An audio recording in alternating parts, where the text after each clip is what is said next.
30.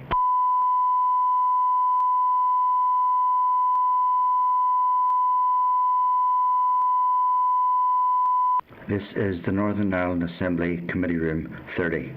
This is the Northern Ireland Assembly Committee Room 30.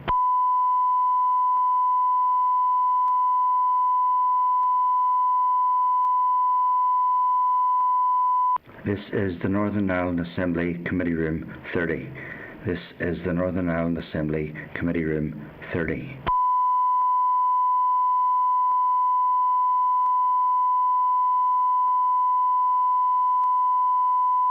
This is the Northern Ireland Assembly Committee Room 30. This is the Northern Ireland Assembly Committee Room 30.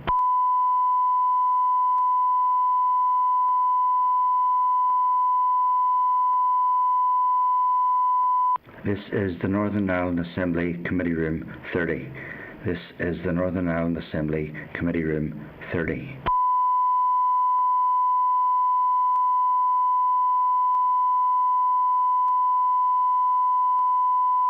This is the Northern Ireland Assembly Committee Room 30. This is the Northern Ireland Assembly Committee Room 30.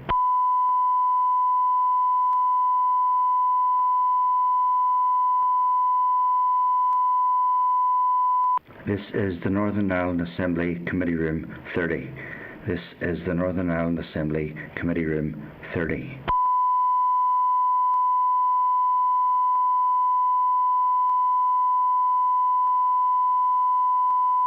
This is the Northern Ireland Assembly Committee Room 30. This is the Northern Ireland Assembly Committee Room 30.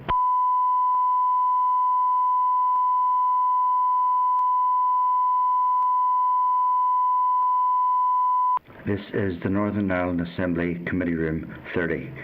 This is the Northern Ireland Assembly Committee Room 30.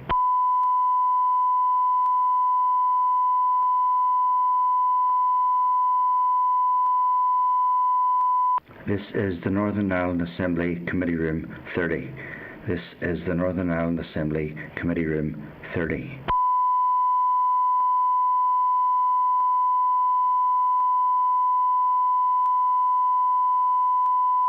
This is the Northern Ireland Assembly Committee Room 30. This is the Northern Ireland Assembly Committee Room 30.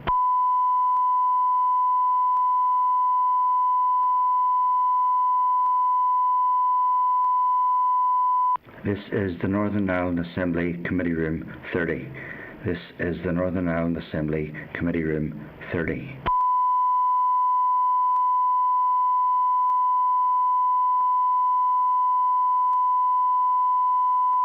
This is the Northern Ireland Assembly Committee Room 30. This is the Northern Ireland Assembly Committee Room 30.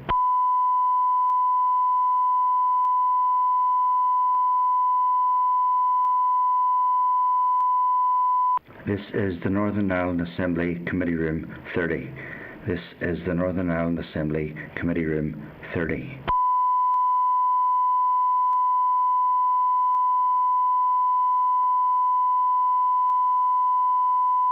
This is the Northern Ireland Assembly Committee Room 30. This is the Northern Ireland Assembly Committee Room 30.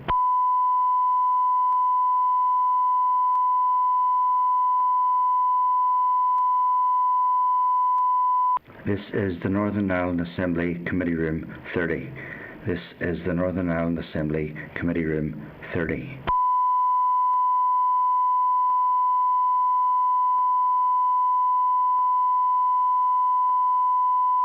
This is the Northern Ireland Assembly Committee Room 30. This is the Northern Ireland Assembly Committee Room 30.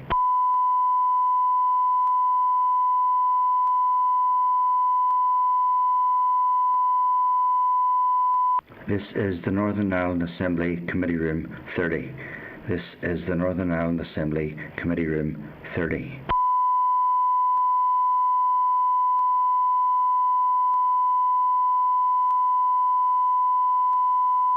This is the Northern Ireland Assembly Committee Room 30. This is the Northern Ireland Assembly Committee Room 30.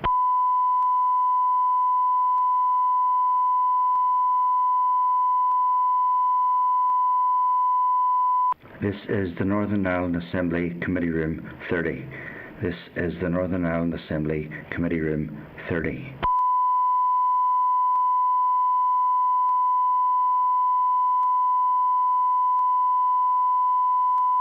This is the Northern Ireland Assembly Committee Room 30. This is the Northern Ireland Assembly Committee Room 30.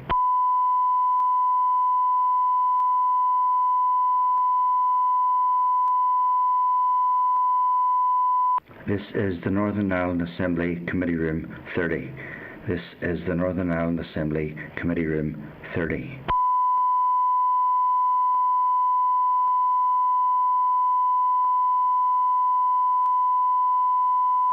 This is the Northern Ireland Assembly Committee Room 30. This is the Northern Ireland Assembly Committee Room 30.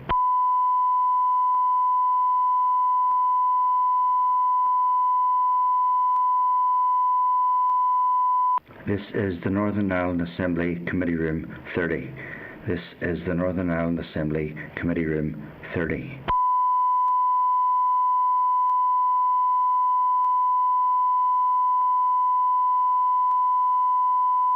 This is the Northern Ireland Assembly Committee Room 30. This is the Northern Ireland Assembly Committee Room 30.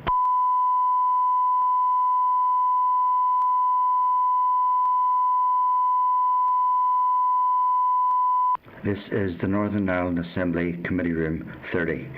This is the Northern Ireland Assembly Committee Room 30.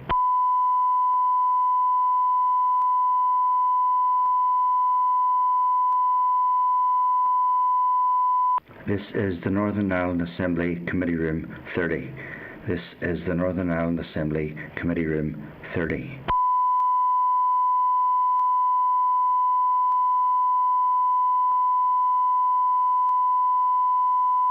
This is the Northern Ireland Assembly Committee Room 30.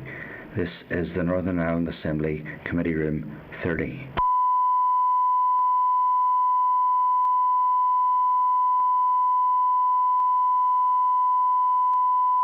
This is the Northern Ireland Assembly Committee Room 30. This is the Northern Ireland Assembly Committee Room 30.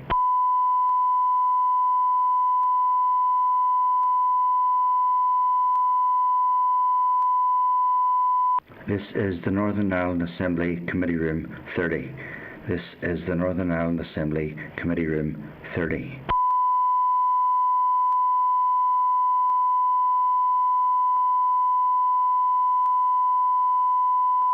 This is the Northern Ireland Assembly Committee Room 30.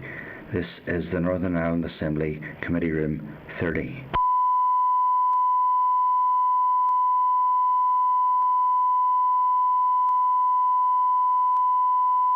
This is the Northern Ireland Assembly Committee Room 30. This is the Northern Ireland Assembly Committee Room 30.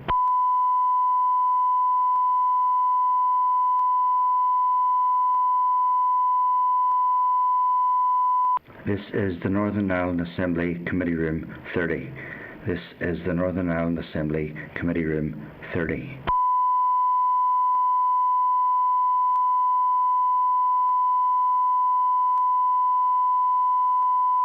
This is the Northern Ireland Assembly Committee Room 30. This is the Northern Ireland Assembly Committee Room 30.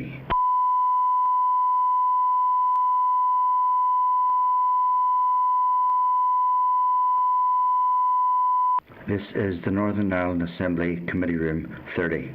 This is the Northern Ireland Assembly Committee Room 30.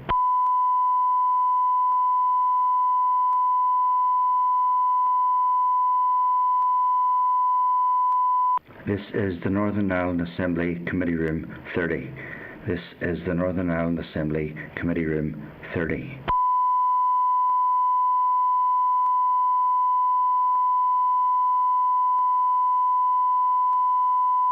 This is the Northern Ireland Assembly Committee Room 30.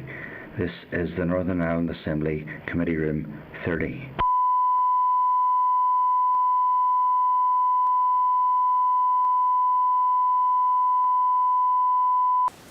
Okay, so good morning everybody and welcome to the 49th meeting of the Economy Committee.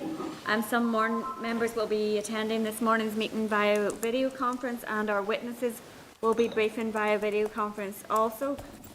Just to remind members, the meeting will be broadcast live when open to the public, and a recording will be made available on the committee's web pages on the Assembly website. And just to remind members to mute their tablet devices when they're not speaking. So moving on then to item number 1, apologies, we don't have any apologies this morning? Not this morning.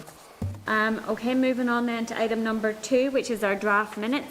There is a copy of the draft minutes from the meeting held on the 27th of January at page 5 of your packs. Are members content that those are an accurate reflection of the meeting? Great. Thank you. Then at page 10 of your packs there is a copy of the draft record of decisions from the meeting held on the 27th that were carried over then for correspondence. So are members content that those are an accurate record? Yes. Thank you. Thanks. And then moving on, there is a copy of the draft minutes from the meeting held yesterday at page 3 of your table papers. Are members content that those are an accurate record of the meeting? Great, yeah. Yeah. Thank you. So moving on then to item number 3, which is Chair's business. At page 14 of your pack, there is a proposal from FSB for a furlough cost support scheme.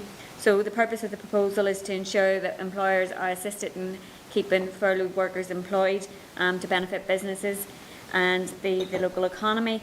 Employers have obviously been incurring the costs of administering the furlough scheme for the workforce in terms of covering pension contributions and national insurance, and obviously this is an added burden to businesses. So are members content that we forward this document to the Minister? Yeah, Chair, I think we would welcome it. Something I suppose a lot of us weren't fully aware of, the burden that businesses are carrying in relation to their staff that are on the furlough scheme because of a lot of overheads to meet. And, it is a good document. I had a chance to look at it. And I think, we'll be fully supportive, and hopefully the Executive will see fit to at least get some funding that will help the businesses that are struggling and have to continue to meet overheads, and of course to encourage them to keep their staff on as long as possible as we try and work our way out of this pandemic. Yeah, so are members content that we forward that to the Economy and Finance Minister? Great. Okay, perfect. Thank you. Sorry for connection today, Chair. Can I come in? Yeah, go ahead, Sinead. Regarding the FSB paper, I think it's very important. Sinead, we can't hear you. Can you hear us?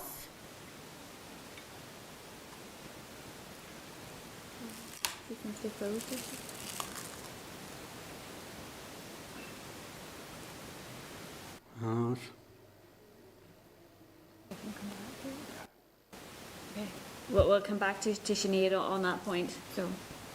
Okay, so we move on then to item number 4, which is our departmental briefing on the COVID-19 financial support schemes.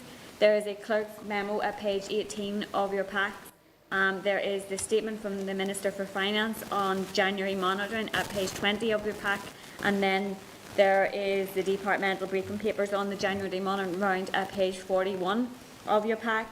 And just to draw members' attention to page 78 of the pack, which is the departmental response regarding a query from the Finance Committee on the COVID-19 business support schemes operated by DFE. The response includes an outline of the schemes followed by a table giving an overview of the schemes developed by the department, which is relevant to this briefing. So the committee the committee agreed to seek an urgent update on the department's COVID relief measures following the January monitoring briefing, and as a result of the approach of the end of the financial year.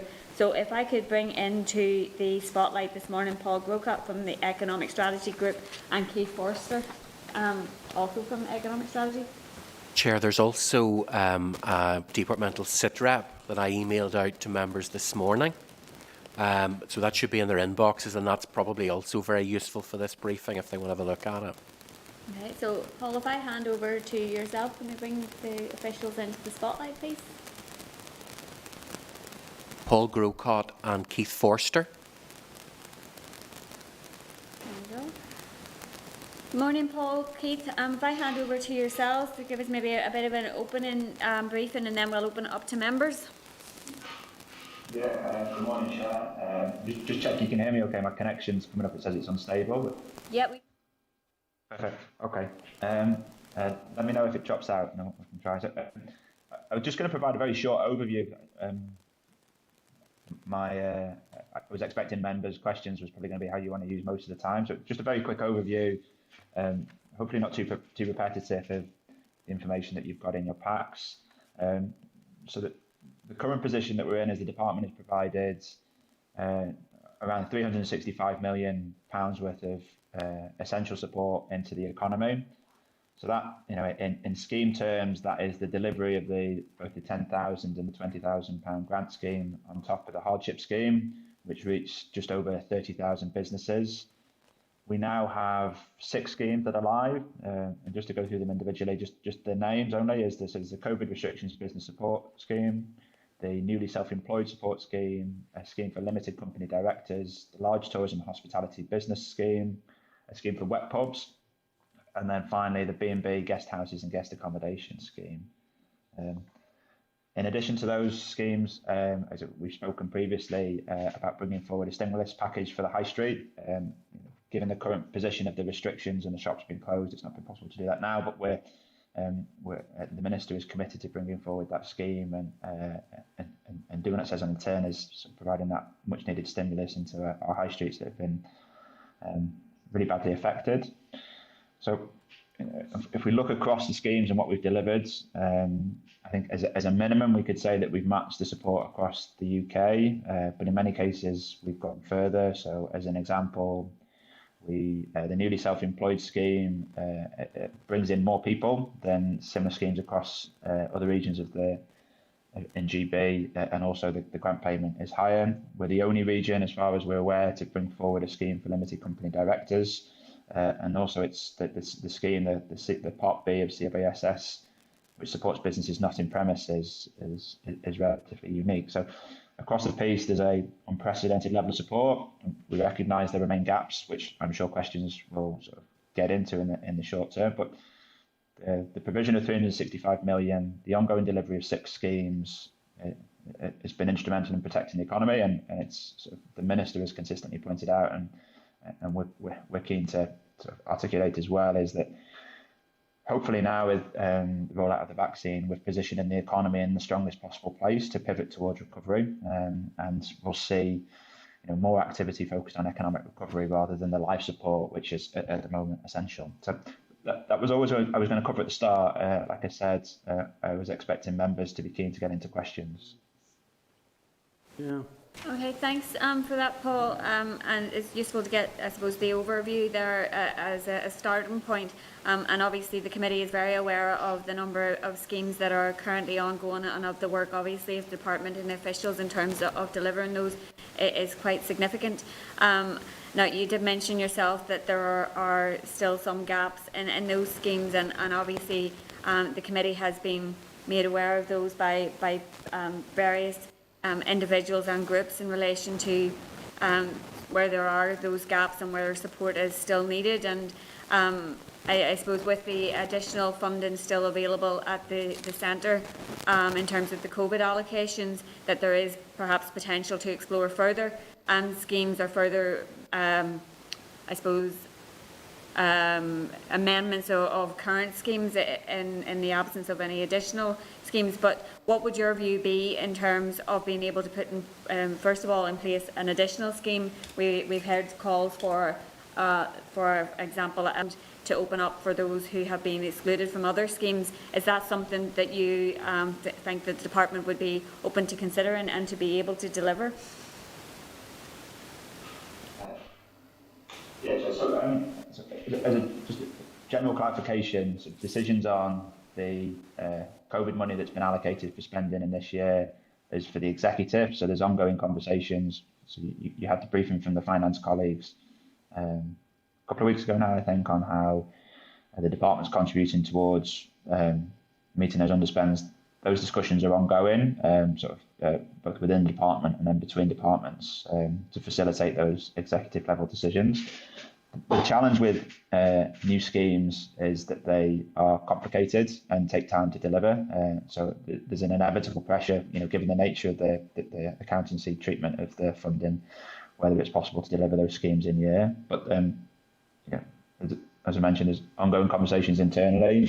We've received, I think, the same representations that the committee has received on areas of support where key stakeholders think that there is merit in sort of money being allocated. So we'll consider them, provide advice to the Minister, and then it's for the Executive to decide both how the money is allocated, but importantly, how the resourcing is provided to deliver those schemes. Yeah. And last week we had a response from the Finance Minister which indicated that the Executive had agreed to give the Economy Minister some flexibility to reallocate money within the department to be able to spend it on COVID supports between now and the end of the year. But I seen yesterday in the allocations that were made by the Finance Minister, there was a reduced requirement for the newly self-employed scheme. And obviously that is an area that has been highlighted to us as having some gaps in the current support, and there are some of those who are newly self-employed since 2019 who have been excluded from the scheme as it currently stands.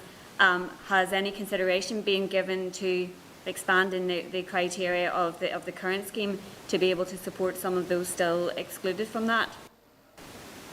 So on the specifics of the newly self-employed, so the committee will be aware from the briefing pack that we've provided.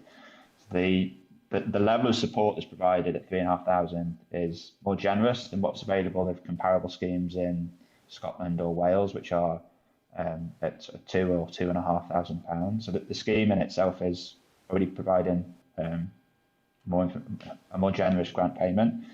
In addition, for the cohort that the scheme is designed to support, we've previously spoke about the 50-50 rule, which we adapted the scheme to bring in more people in.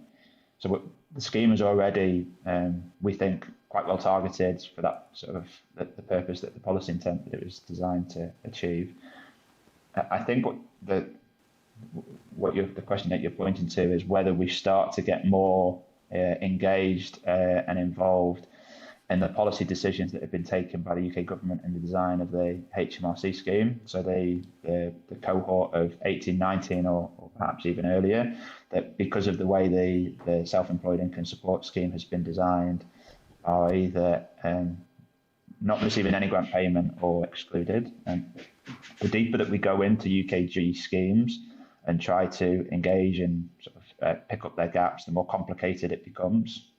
So it's very difficult for us to go beyond that. And I think indeed when we've had engagements with sort of key representatives from the likes of Excluded NI, for example, they recognise that, and the priority that was put to us from their perspective was to address the 19-20 cohort, and we feel we've done that. I appreciate that has been amended in terms of bringing in that 19-20 cohort and amending the 50-50 requirement, and I think that was a positive move. I suppose we continue to be contacted by those who either missed out on the ISS because of not having met the 50% income in the 2019-20 tax year. So, I suppose the question would be, is there a willingness to look at extending that support further, given that there is money there available to be allocated to support more, I suppose, of those who have yet to receive any? So I think start with what's the objective? I guess the objective is to help these people. I think the quickest way for those people to get support would be through the HMRC scheme. So we'd be happy to for you to forward those issues that have been forwarded to us, and we can contact HMRC to make those representations, or I'm sure the clerk can provide advice on the appropriateness of you either contacting HMRC or working through colleagues in finance to make those similar points. Yep, we can do that, absolutely. And I suppose we would just encourage the department to be open to considering any supports for those individuals who have missed out from being newly self-employed.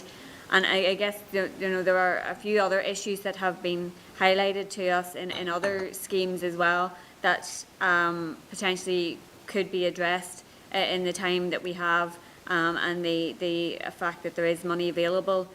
For example, the wet pub scheme, it has been highlighted to us that anybody who opened in any capacity misses out on the support for the week that they were opened. And there were, I suppose, bars who opened on a very small basis, a few tables outside, and who now find themselves excluded from that scheme, despite the fact that they had been, I suppose, encouraged to open up and wanted to have some opportunity to bring in some income over that summer period, and so they took that opportunity. And I suppose if we look at the LRSS, where currently there is an ability for hospitality to do takeout services, but they're still getting the LRSS grant, so it doesn't seem to match up that those would be excluded from the wet pub scheme on the basis that they opened on a very limited capacity for outdoor service or for takeaway. Has any kind of consideration been given to that? So the policy intent of the wet pub scheme was specifically targeted at those that have been closed for the whole period, so didn't have that, albeit small, but I'm sure important relief during the summer period. So there's the decision of the executive was targeted at that specific population. We're happy to sort of consider that, provide advice to the minister and feed that into the executive. I don't know, Keith, is there anything on the technical design of the scheme that you'd like to add on that point? No, Paul. I mean, the wet pub scheme is designed, as you say, to provide support for the businesses that were closed from the 4th of July into October. It is done on a compensation is for businesses that were closed on a per week basis. We are adopting an inclusive approach to that, and there are obvious inclusions for businesses that have done some takeaway services and things like that we're looking into. But by and large, the principle is if the bar was closed, the pub was closed, they were paid. If they were open in any capacity for that particular week, then they weren't. Yeah, I guess I would encourage some flexibility around that, because there were some that were very limited in their operations, and they had just taken advantage of the fact that they were able to open if they were able to put in place an outdoor service, and it wouldn't have been in any respect equivalent to their normal service. And so they would have had very limited income, and I think it's just something that could be potentially addressed in the same way that the LRSS is allowing for that situation currently. So if that's something that could be looked at, and if that could be raised with the minister, I think it would be a welcome support to some of those businesses. I'm going to bring in some other members in for questions. John Stewart is first. Thank you, Chair.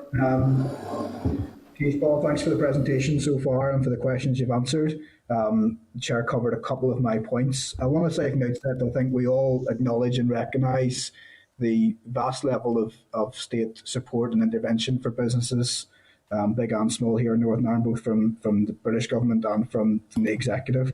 And no one is underplaying, the massive task at hand to support these.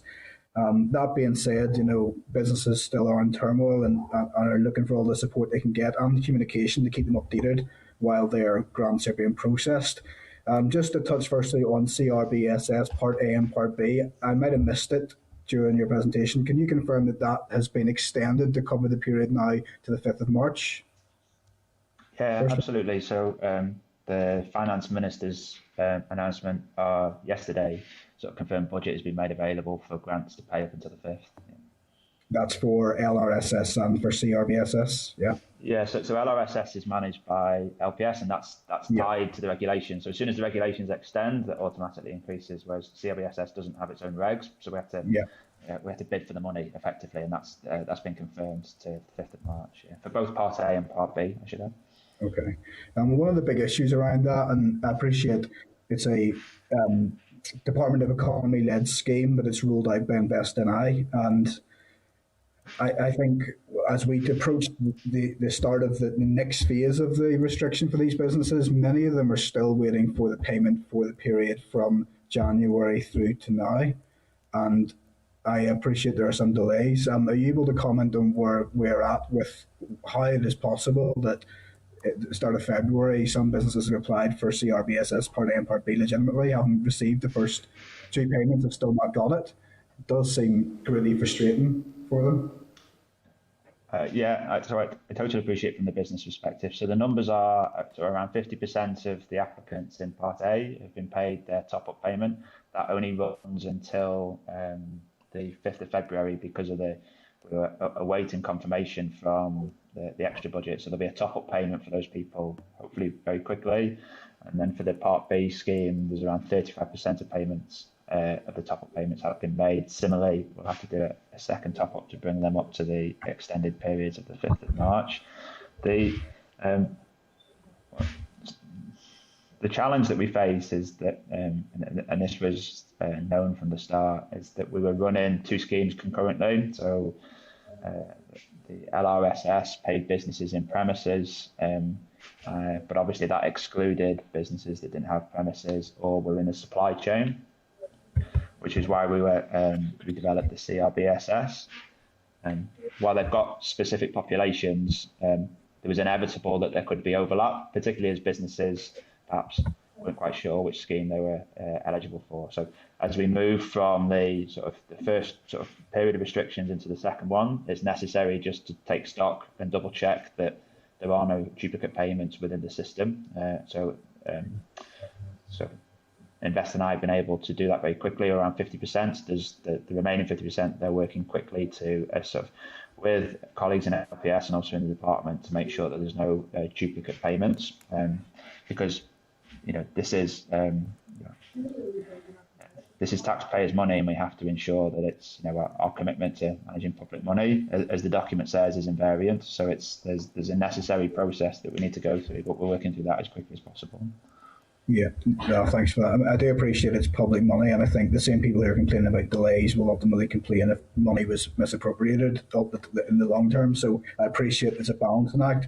But what I can't get my head around, and what businesses can't, who are contacting me, is the lack of communication.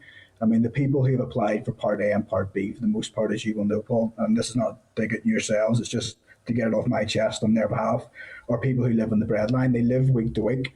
So if you've got a girl who rents a chair in a salon and hasn't been able to do a single bit of hairdressing or nail bar work since November and hasn't had a payment in 6 weeks in the month after Christmas, I mean, we all got paid last week. I don't know about you, but I couldn't get by if my pay hadn't got in last week. So it just seems ridiculous that these people cannot get answers whenever they phone the helpline. Invest and I are doing the best with the limited resources they have, but even a communication from the department or from the minister to come out and say, like, we appreciate this is very difficult, this is why it is, but 50%, great for the 50% they've got it, but we're heading, it has been 6 weeks without a single penny.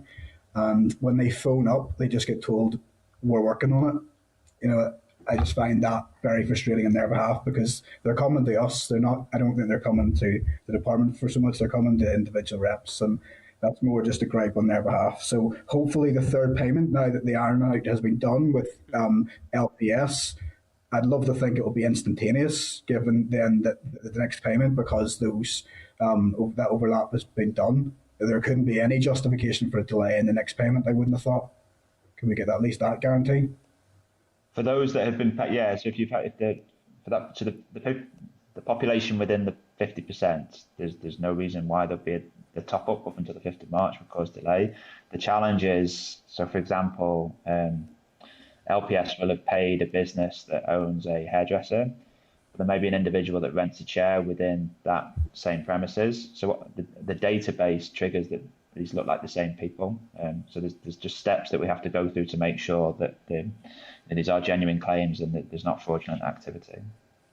Okay. But I appreciate from the business perspective that's frustrating. Invest and I have sort of contacted businesses just to give them an update. We'll take that feedback back and see what we can do to just give people the necessary assurances, or if there's information that we require for them, just at least let them know that there's specific information that can at least help us process their claims quicker than ordinarily would have been.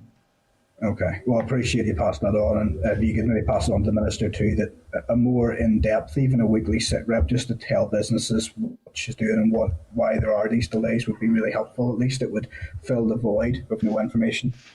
In terms of the self-employment scheme as well, have payments started to roll out on that? And I want to echo the Chair's idea. I know you said that it is the most lucrative scheme anywhere in the UK, and I don't think I'm doubting that. What I would love to see with maybe an additional resource that is available is an extension of the criteria to try and capture more of the people that have missed out in that gap between the one from HMRC and the one that the department's rolling out.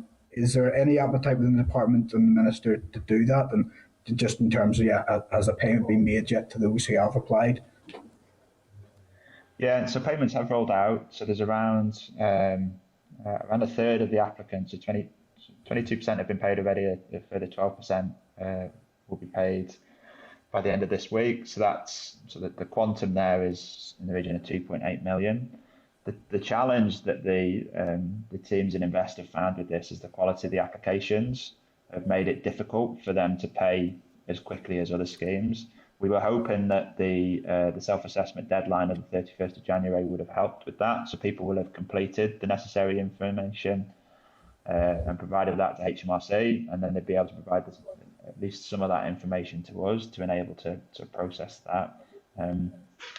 It's still the case, unfortunately, that there's multiple contacts required between an applicant sort of submitting an application and then the teams having to go through it and fill in the blanks. But Invest and I are working through that. I think there's possibly a role for the committee and members as well about how we can use you to communicate the information that's required. So when people can send in the information much quicker, we'll give that some thought and then provide, if you like, a short briefing pack for you to have when constituents or members of the public contact you. Okay, thank you.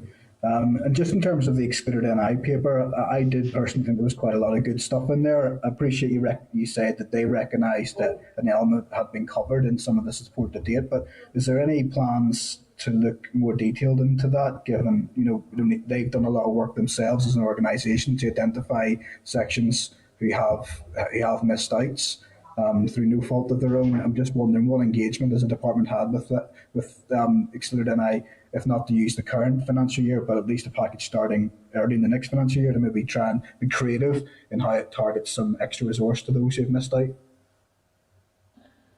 So we've received the paper, and it's part of the department's considerations. I think that so I mentioned earlier in the response to the chair, deliverability is a problem. It's certainly a challenge in this year, and anything that requires new schemes is complicated. And that the 6 schemes that we've got up and running are all complicated, dealing with people that traditionally don't engage with certainly the department or government agencies, certainly in this part of the world at least. So it's that there are significant challenges that that any new scheme has to engage with, and more than happy to engage with excluded NI beyond the Twitter handle. I know so we've met with Brian Donaldson already.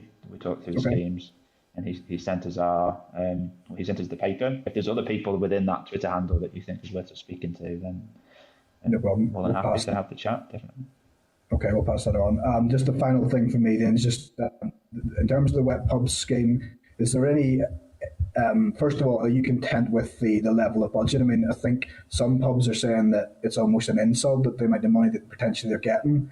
I know that's a little bit of an exaggeration because you shouldn't look any gift horse in the mouth when it comes to government support, but given the massive overheads that some licensed premises have, was there any thought to extending that scheme financially, given that the current lockdown, for example, is extending and the support they can be getting? And also, in terms of the criteria, we've heard that the LRSS scheme, the Department of Finance has ruled out sports clubs who have bar facilities, which are wet bar facilities. Is there any notion to extend the criteria as well as the funding to extend that towards our sports clubs, given that they have missed out on all funding to date? So the level of funding is for that, as Keith mentioned, is that specific period where business is required to close. So it's important to note that this sits alongside the LRSS that will continue to pay businesses that are closed, which obviously includes web pubs. The level of grant within that period is determined by the funding allocation that we've been given. So the scheme is designed to fit the funding envelope. I appreciate that that those businesses have had a particularly hard time, but we design the scheme to fit the envelope, and I'm afraid that's the reality of what we've been asked to deliver. Keith, is there anything you want to add on? You mentioned sports clubs and bars within clubs.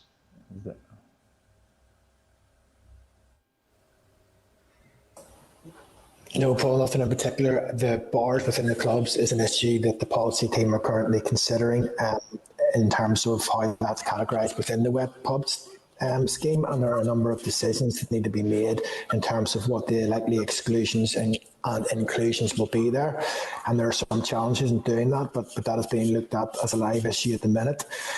In addition, in terms of the payment, I would just offer the additional point that the payments are obviously in line with the payments that are being made under LRSS. That is a tiered payment structure, which is aligned with the NAV of the property.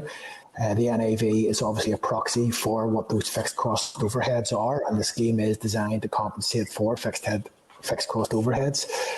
For the larger pubs with higher fixed cost overheads, they will of course be eligible for the large hospitality scheme, which will offer a more significant compensatory amount, reflecting the fact that those businesses will have been carrying higher costs. Okay. I appreciate that update, Keith. I appreciate that at least it's on the radar to look at sports clubs, because I think they do feel deeply let down by other sections of government, that they just keep falling between the cracks, and I think none of us will underplay the role that they play in the community and in the local economy. So I think hopefully that does get something that gets looked at. Chair, I'll leave it there. I could go on, but I'm sure other members want to come in. Thanks. Thanks, John. Can you bring Sinead into the spotlight, please? Good morning. Thank you, Paul, for that update, and really a thank you to John Stewart too, because he's raised quite a number of issues there that I think all members and elected representatives are experiencing, and those are the questions asked, and the fact that we have asked about additional schemes, the self-employment schemes and the web pubs, and I'm glad that there is an ongoing conversation now taking place in relation to sport clubs, etc. One of the things that I would really like to ask Paul if he could elaborate on the funding that was announced yesterday for student support. What does that entail, and what is how does that look in terms of a grant, or is it an enhancement of the current hardship fund? Sinead, apologies, that's not my area in the department, I'm afraid. If would you? It's just I've not been working on that, I'm afraid, so I couldn't give you any more than's in the public domain. I'd be happy to take it back and ask officials to give you a bit more of an update on that. I'm sorry, I can't give you any more details on that. Right, because I mean it was announced, but we really don't know how it's going to work in reality, so we can't really say too much about it. It's obviously welcome, but we need to know more about it. So that would be helpful. Thank you. Absolutely. Just I don't have the technical detail, I'm afraid, but I'll get the teams to write to the committee and provide information. Okay. Is it the just so I know, so I can let them know? Is it specifically the? I guess it's the nuts and bolts of how quickly the people. The nuts and bolts, yeah. We need to know the detail of it. And the eligibility and the accessibility of it as well. Apologies, I can't give you that, Sinead. Sorry. Okay, not a problem. And then this is basically today. There was an article in the Belfast Herald in which Kevin Holland discussed that he has indicated that there has been a considerable interest in the dual market access for attracting companies to Northern Ireland. I'm just wondering from a strategic perspective within the department, and obviously you're strategy. Are you working towards in the department a strategy that will take advantage of our current position and attractiveness to both markets? And I'm thinking about Intertrade Ireland, and I'm thinking about Invest NI and how the department is going about that. I know it's not specifically just right in with your remit either, but obviously it has to be a strategy for the department going forward. Yeah, absolutely. So I mentioned at the start about how huge amount of effort has gone into the delivery of 3 schemes already. There's 6 schemes live. So the purpose of that is to position the economy in a way that it can recover and pivot out of this. And economic recovery, hopefully, will be a conversation that we spend more time on rather than the life support schemes that are absolutely necessary, but can't go on forever. I haven't seen Kevin's article, so I don't have the detail. But in terms of what we're doing within the department, it's working very closely with the EU Exit Division to understanding, there's an important balance and there's just a reality that we have to sort of accept, is that there are live issues that need to be addressed immediately. And only when we've sort of addressed them live issues can we then go and talk about, well, how do those sort of trading environments or the changes that have come as a result of the UK leaving the EU, what does that mean for Northern Ireland, and what does that mean for a sort of a strategic economic future? But yeah, it's they're 2 sides of the same coin, and that work is ongoing. Okay, and I just want to echo also what John said. We are having real difficulties with communication with the department, and our businesses are as well. And that is something that really needs addressed. People are asking questions, businesses are asking questions. There's financial distress, frustration at not getting answers, and then maybe having standardised answers sent out. So really, communication is key here. I think if people are contacted and explain why there is a delay, then there will be much more willing to wait on their money coming. But if they're getting absolutely no response, it's dreadful for them. And it's something that we have experienced from a representative office as well. And there's great frustration out there for no answers and no money coming quickly. Yeah, it's similar to response to John. As I understand it, Invest NI has contacted the CRBSS applicants. We'll take it away and see what more we can do. If that message isn't landing, or if there's more that we can do, absolutely, we'll give that some thought. Thank you, Paul.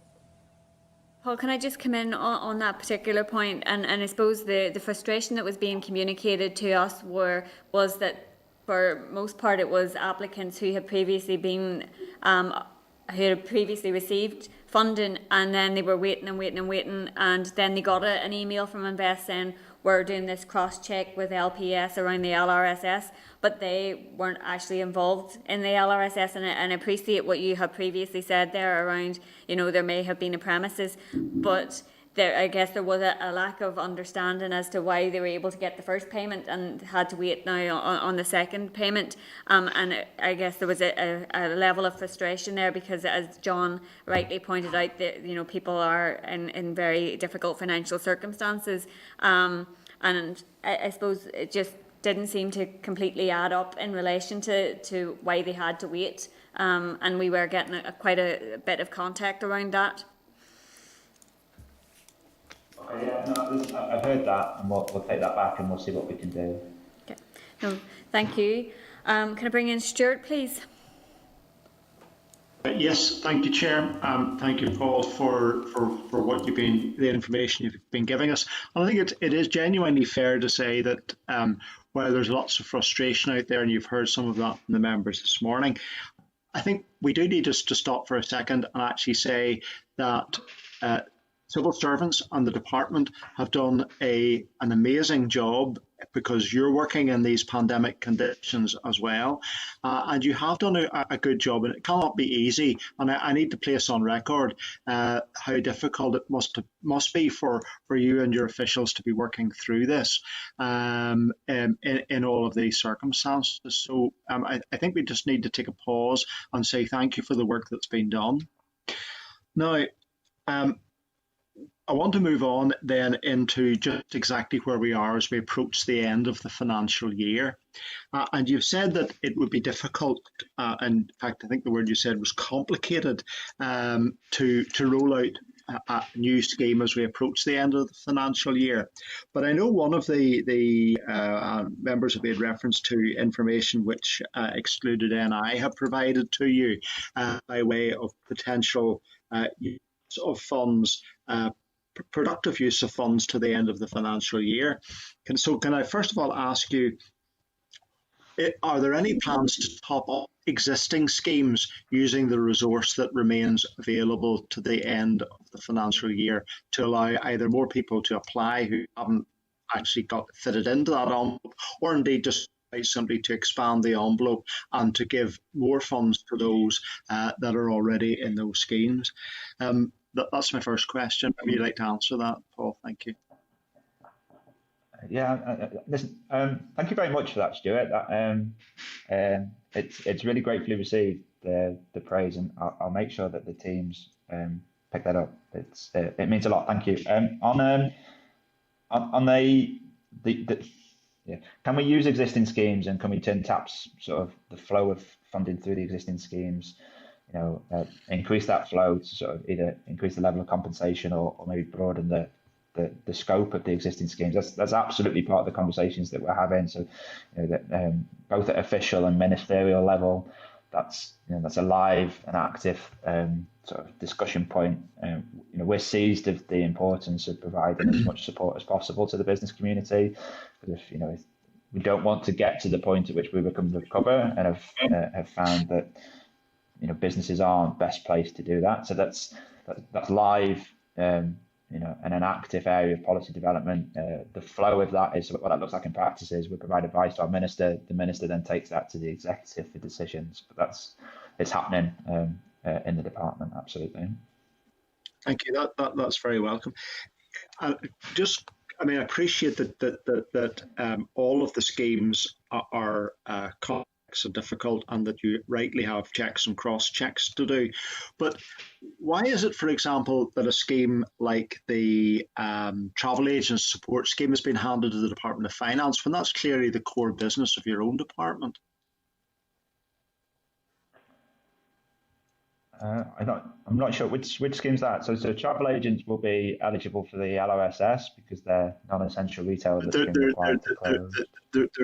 There's also a proposal to scope out a scheme to give them additional support, bearing in mind the loss of trade which has gone on over the period. But that's being worked on by Department of Finance. But I would have thought that travel agents were your core business. I haven't seen that scheme, Stuart. So certainly, travel agents have been included in the in the list of issues which the sectors that have been particularly impacted. Absolutely, I think they are eligible for the LOSS because they're required to close. Those that aren't in premises, I think there's a bit of thinking we have to do about whether they're eligible for Part B. Arguably, they would be because in no small part they're dependent upon the tourism sector. Hotels and bars being open in Northern Ireland, and therefore fit within that policy intent. But I haven't seen a specific scheme, but I'm happy to go back and sort of check through and see where that's if I've missed that. Yeah, well, the finance minister said that, and I quote, in the absence of others, he was examining what support could be given to travel agents.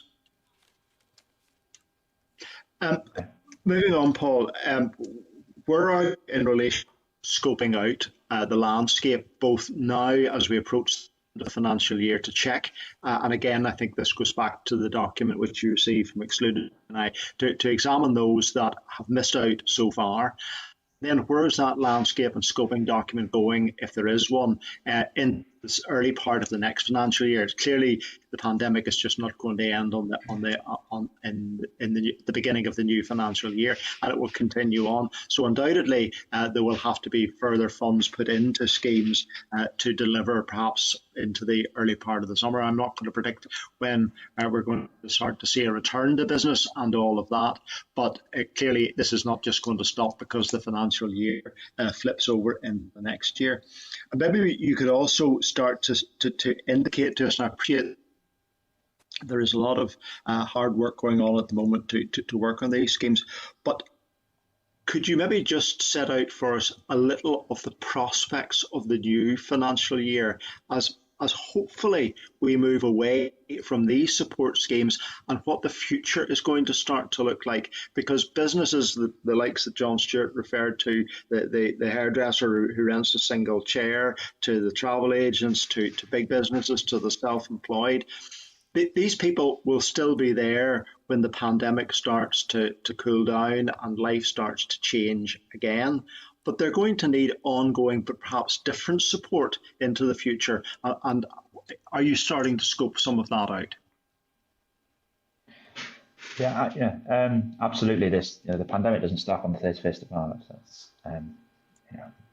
It's apparent. The level of support that's available into the next financial year is going to be dependent on the funding envelope, both in terms of the budget that's available, and I would expect decisions made in Horse Guards about how Treasury spends money in England and what the Barnett consequences of that are coming out. I don't have the detail on that, I'm afraid. I'm happy to go back and ask our finance colleagues. I don't think they have much sight on what the future looks like, but I expect we'll just have to react and the pandemic will change as well, so that the schemes that are currently in play may have to adapt to fit the problem that we're looking into. But I think certainly there's a strong working assumption that a level of support and intervention is going to have to continue, certainly in the short term.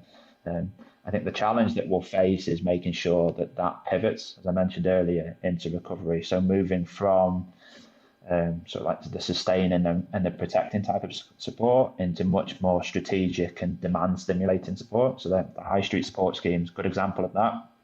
So when shops are open, there will be a need for us to encourage people to spend local. These businesses have had a really hard time over what will be coming up to a year for some people. So those sort of demands, sort of stimulus packages, and then looking at areas of our economy where we have key strengths and looking and targeting strategic interventions in the areas of strength to make sure that where we have either we're global leaders or where we have a competitive advantage compared to other businesses in these islands, that we're supporting businesses sort of make up that lost ground or seize that competitive advantage. So that will be all part of a COVID recovery action plan, and the Minister bringing forward what recovery looks and feels like in the economy and what we're doing to support it, both as a department but also through our arms length bodies, of which Invest and I and Sinead mentioned Intertrade earlier on are going to be hugely important partners. Yeah. Chair, thank you very much for all of that. Maybe just as I finish up this section, just to say that a lot of people believe that the committee has a wide range of influence, and it is our role both to hold the Minister and the Department to account. But at the end of the day, we don't make the decisions. Those decisions are made on the recommendations of civil to the Minister. And I think sometimes there's a lot of confusion out there by frustrated constituents who contact us about these schemes, and this is not passing the buck, but it is saying that the role for an individual member and the role for the committee is to challenge these, and we do that robustly, and that's the activity that we undertake, but the decision making is not ours. Thank you, Chair. Thanks, Stuart, and I think that's a point well made. Gordon, you're next in. Sorry. Right, thanks, Chair, and thanks very much to Paul and Keith for all your work to date.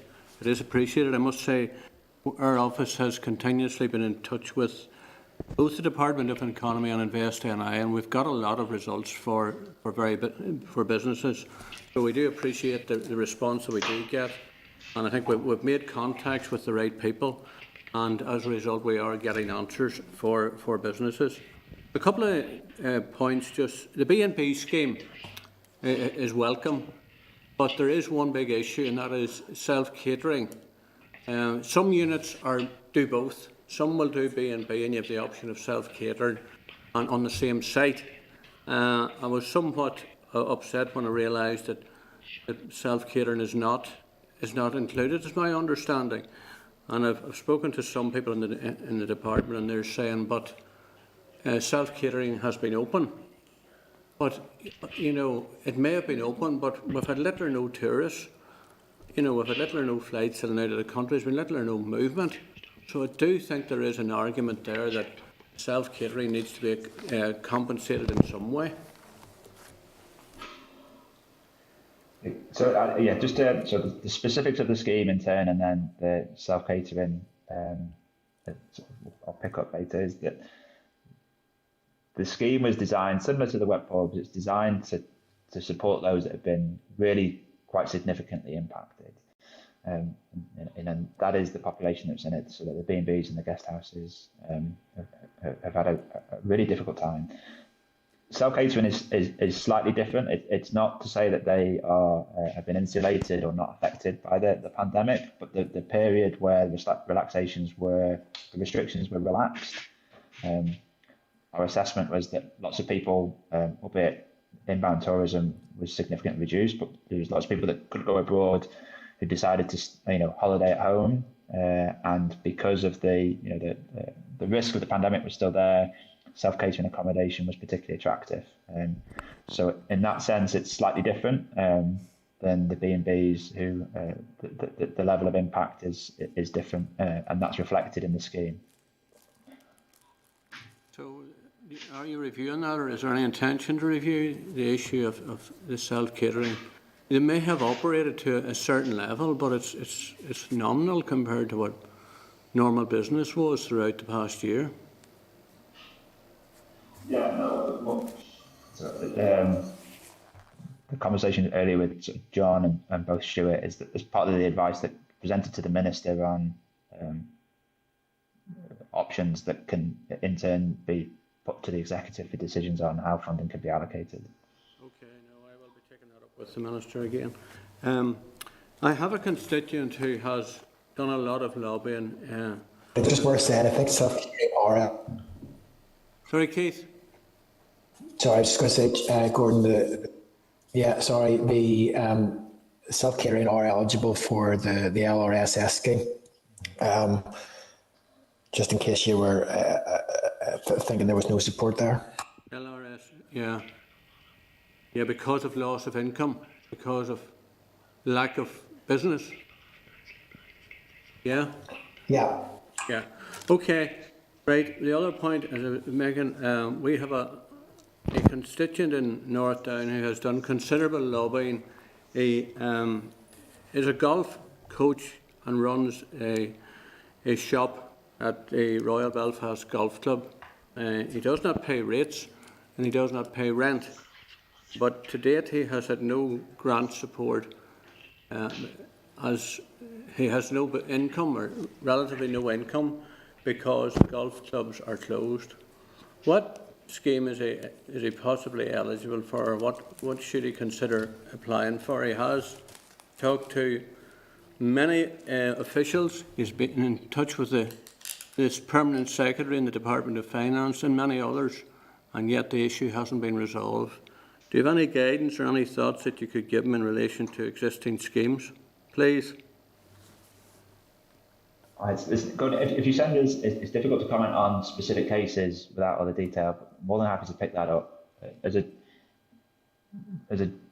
the schemes that we deliver, CRBSS Part B is specifically designed to support those businesses that are dependent on, or either providing services to, or dependent upon businesses that are named in the regulations being closed. So that it sounds at this level, it sounds like that might be suitable, but it's difficult to give you that level of confirmation without the full detail. But if you could send that in to us, we'll be happy to look into it.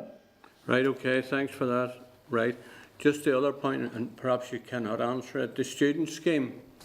We welcome the progress on that. Just we have a lot of students that are from Northern Ireland or on the mainland studying. Are they going to be considered for the scheme or not? Have you any thoughts on that, or any word? Yeah, I'm sorry, Gordon. I'd have to get colleagues in skills to come back on the detail. It's not something that I've been working on. Okay. Apologies about that. My last point is the hotel scheme, which we lobbied hard for. Is it open now? Is it up and running? I know it was approved, but is it up and running? Do you know? Yeah, the scheme's open, so we've been in touch with key stakeholders to advise them of the scheme, the payment rates, so that there's a processing that needs to go through, so that the guys are preparing, writing out to contacted businesses to request the necessary information. Speaking to the stakeholders, the feedback we got, that the knowledge that this is coming was really welcome, and give them at least some breathing space. But we're working hard and as quick as possible to get the money out to them. Good. Thanks, Paul. Thanks, Keith. Thanks, Chair. Thanks, Gordon. Paul, can I just ask a question around that large hospitality tourism scheme?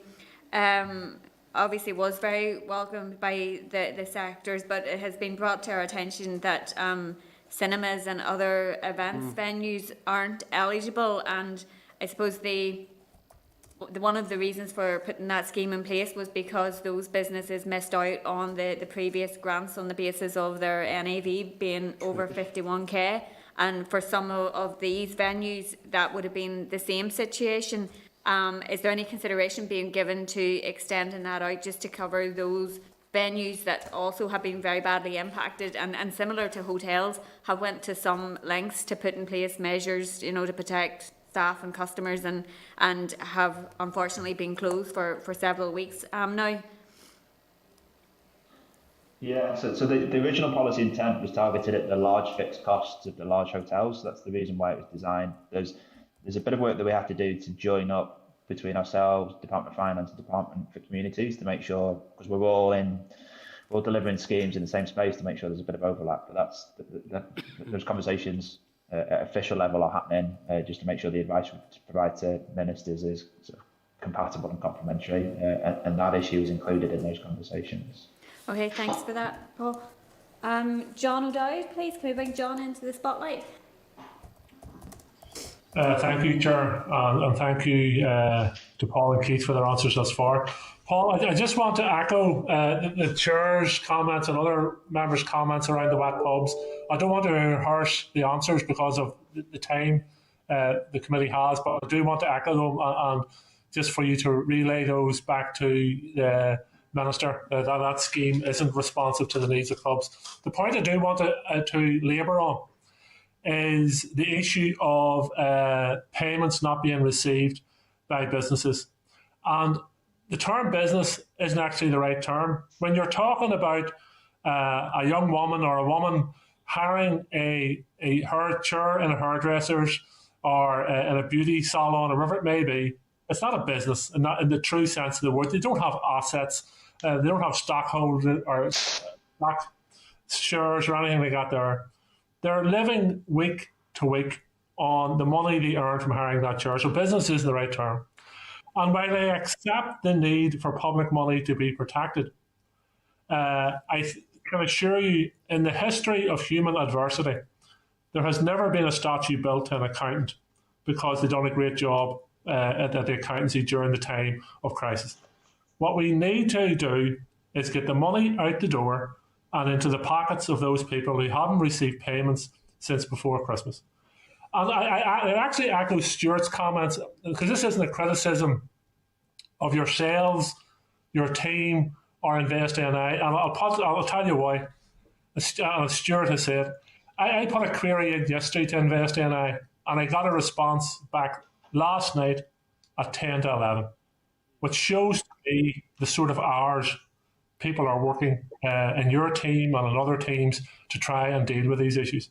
But the problem is this: they are processing bureaucracy. They are in a system which is measuring itself, monitoring itself, and being overly excessive in protecting public funds and missing the point. There are real people out there, like young women with young families, who have no money. So let's get the money out the door with the proviso that anyone who has fraudulently claimed will be come after. Anyone who is mistakenly paid will have to return that money. But the balance is wrong. The balance is wrong. People are, and I'm thinking of one particular case in my constituency at this moment in time, a young woman who has had no money since before Christmas and has a young family. So can we get the balance right? John, just so useful to use that example. Does that constituent has that constituent applied for the self-employed income support scheme or the newly self-employed support scheme? Either For HMRC or for us? CRBS scheme was approved early January. Now, there was some complications with the application, and I helped her through those, but approved early January, and has had no money. But had no money since the place was locked down. And I just want to make this point to you, Paul. Sorry for interrupting you. The email I got last night from Invest NI said that 2,000 payments have been made. I think earlier in your contribution you said about 50% of payments have been made. So if 2,000 people have been paid, and that's 50%, that means 2,000 haven't been paid. So my example is multiplied across all constituencies. Yeah, and listen, I've heard that, and we'll go back. So there's 2 points, I think. One on communication, how we're explaining the process that people are in, and then the processing point, which also we'll listen to. Just on that, but you mentioned that the individual hasn't had any money. So while the CRBSS Part B may have not paid, I would have expected these people to have applied for one of the two self-employed support schemes that are available and designed to help people. So the CRBSS is designed to cover fixed costs rather than replace incomes. So they should be, given that the combination of those sort of schemes run from HMRC or the schemes run by us, there should be funding going into these individuals, particularly if they're self-employed.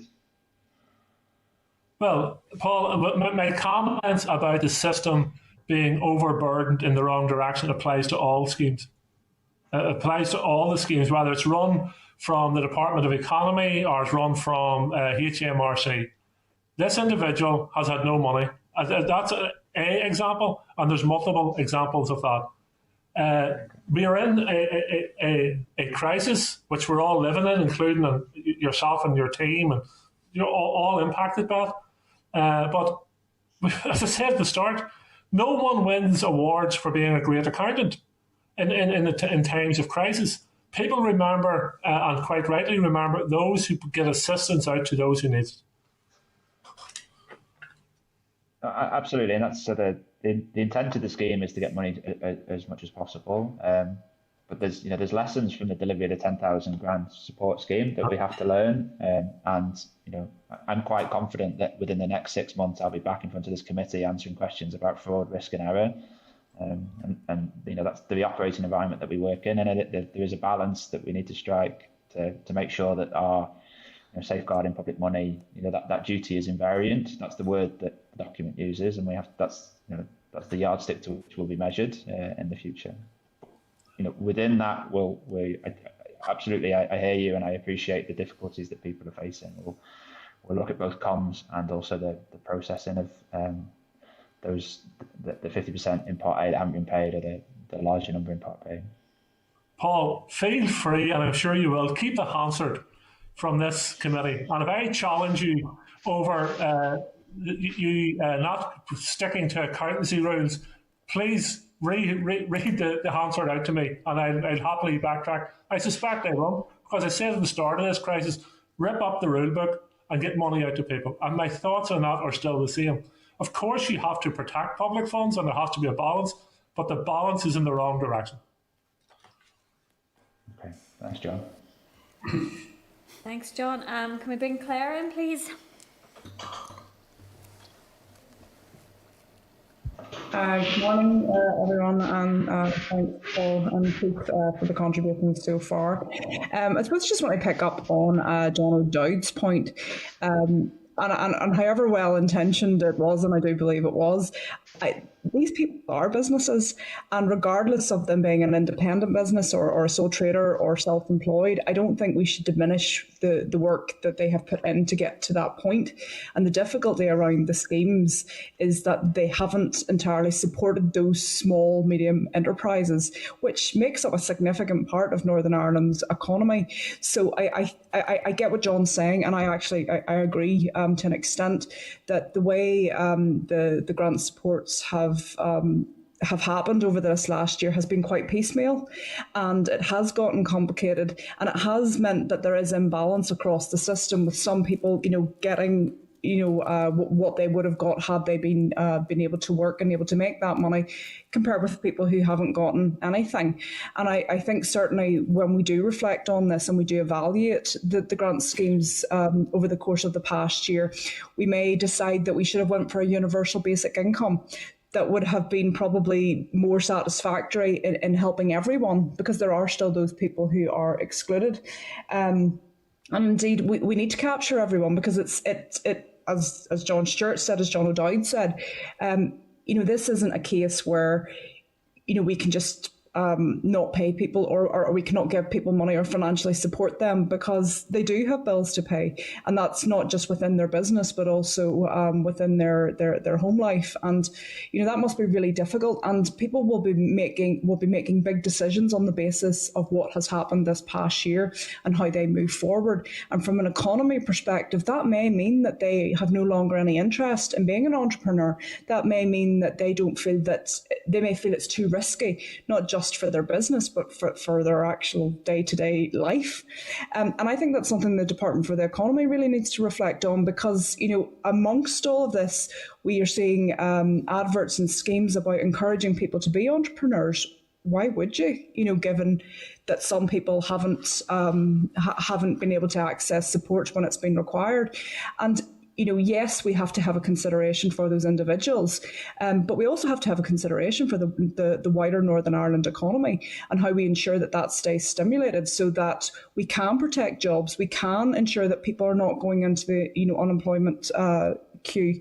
So I think evaluation will be a really important point, and Paul, interestingly enough as well, you said that in 6 months' time we'll be asking you about all the various fraud measures and all of that. Why wait 6 months? Look, there are things that we can put in place. One of the questions I was going to ask anyway is that, has the department put preventative measures in place? What is your fraud prevention strategy generally? What's standard whenever you're putting out these grants? Is there a disclaimer that in the event that a grant is paid out wrongly, you may have to pay this back? Because we've seen that already, where businesses have been paid grants wrongly. And in my understanding, no protection was put in place. So those businesses don't necessarily have to give that back from a legal standpoint. And that concerns me. That's irresponsible. To me, that's fairly standard whenever we're giving out public funding. So I'd be keen to hear your thoughts in relation to, I suppose, evaluation, and if we were to reflect and do this again, would it be better to potentially look at a universal basic income rather than the piecemeal kind of approach that we've taken in the past year? The other point I would ask in relation to this and the people who continue to be excluded, last year, nearly a year ago, I had made a suggestion that we open up some sort of communication channel so that those people who were excluded could put forward their details and let you know why they were excluded, or why they fell through the cracks of the other schemes. Is that still something that we should be doing, just to try and identify the people out there and see how we can capture everyone? Because I don't think it's a difficult thing. I'm pretty sure if people haven't received any money, they'd be quite keen to tell you that. So is there a way that we can somehow try and, I suppose, get that list of people and just understand why they've been excluded? And again, that will help with evaluation in the future as well. Maybe if I leave it there and we can follow up. Yeah, so absolutely the schemes include quite a lot of detail on sort of the mitigations to fraud and error. So there's, you mentioned the specific point of whether we can claw money back. That's included within the schemes. Separately, there's within the department there's a team that we've established to assess this and to do those post-project evaluations to make sure that the scheme's delivered what we set out to do, and the fraud and error rate within the schemes was not excessive. And if we do identify issues, that the steps been taken to sort of address those. So that's part of the scheme. If you're interested in what that looks like from a governance level, we're more than happy to share that. On evaluation, I haven't stopped to think about too much, I'm afraid. So I haven't thought about whether universal basic income was would have been a better way to do this. Although I look forward to the conversation about that whenever that's appropriate. And then on a portal, so I guess there's lots of stakeholder groups out there that sort of represent different people. So we excluded NI is the obvious one, but there's we get representations from the likes of the Federation of Small Businesses, the other trade bodies. So they, I think, are effectively capturing the people that you talk about. I can't think of anybody that we're not aware of. I suppose that's the difficulty. If you can't think of anyone, it doesn't mean they don't exist.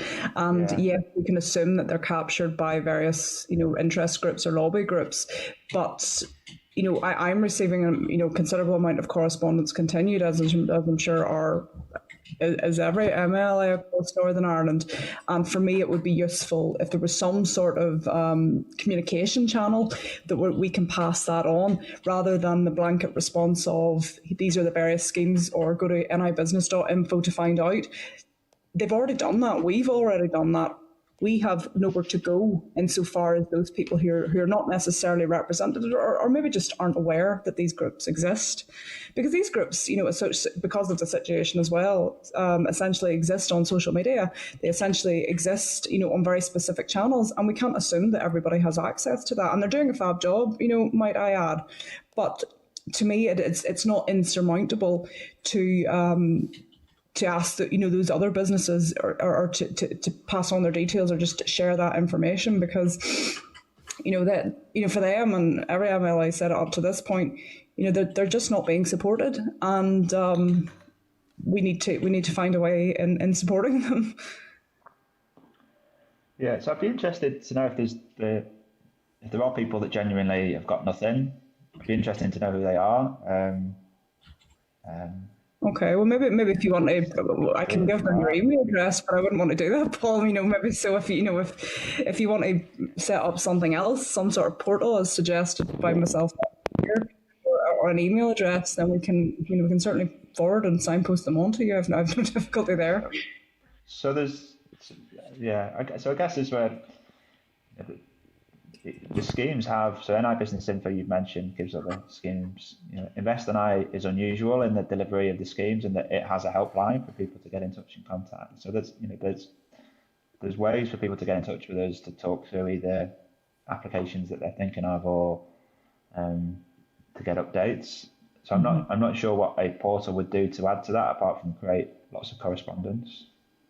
Well, it's really to that there are still people who continue to be excluded. So if that's the case, then let's find out why. And it's not about talking about the schemes that people can apply for, or will get automatically. It's about looking for those individuals who haven't. Like, I'm sensing that you want to learn or understand who is excluded and why they're being excluded. Then maybe we just ask them. Yeah. Okay. We'll give some. Okay, let's think about that. We'll come back to you about how we sort of reach out over and above sort of relationships with existing representative bodies and the contact points that we have already. Yeah. Okay. I suppose the other question is that how is the department and people like yourself, how are you engaging with businesses to understand the very specific challenges that they are facing now? Because it is over and above, the schemes. The schemes to an extent will help them cover their overheads. But are there other issues which that maybe we need to be fed through to the department, even just to anticipate further support, whether that's financial or other? How is the department speaking and engaging with various businesses, whether it's small businesses or bigger businesses? So I guess there's a blend, isn't there? There's just talks to our whole stakeholder engagement strategy across the department at different levels, which takes the form of either ministerial-led contacts. We have the Economic Advisory Group that provides advice. Outside of that, there's sort of separate groups that sort of bring business interests together, whether that's specifically on Brexit or, for example, the Matrix panel that advises on those sort of that frontier part of the economy. And then there's the relationships that we have with the trade bodies and how they sort of have a much wider reach than we can, and they synthesise the issues that their members are facing and then bring them to us. And then there's a discrete bit of work that happens in department where we proactively reach out to parts of the economy where we think we need more information, whether that's particularly over how sort of COVID and Brexit issues collide and compound on each other. Sure. Okay. No, that's good to hear, and certainly, I would always advocate to strengthen those types of connections and even reach out more than the usual kind of suspects insofar as these areas. And I know you're here to speak of the COVID grants and all of that, and I know you spoke yesterday in relation to Brexit, but there are issues which are feeding into that. The COVID Brexit thing is huge, and they can't be seen in isolation, particularly for businesses. So, but that's great. Thank you, Paul. Appreciate that. Thanks, Claire. Can we bring Christopher into the spotlight, please?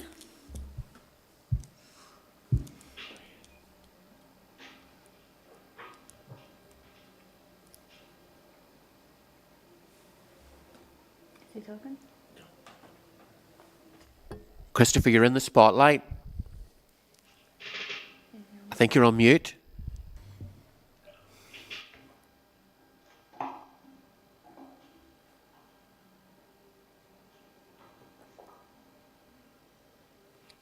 Can't he? Oh. Oh. He's still in the spotlight.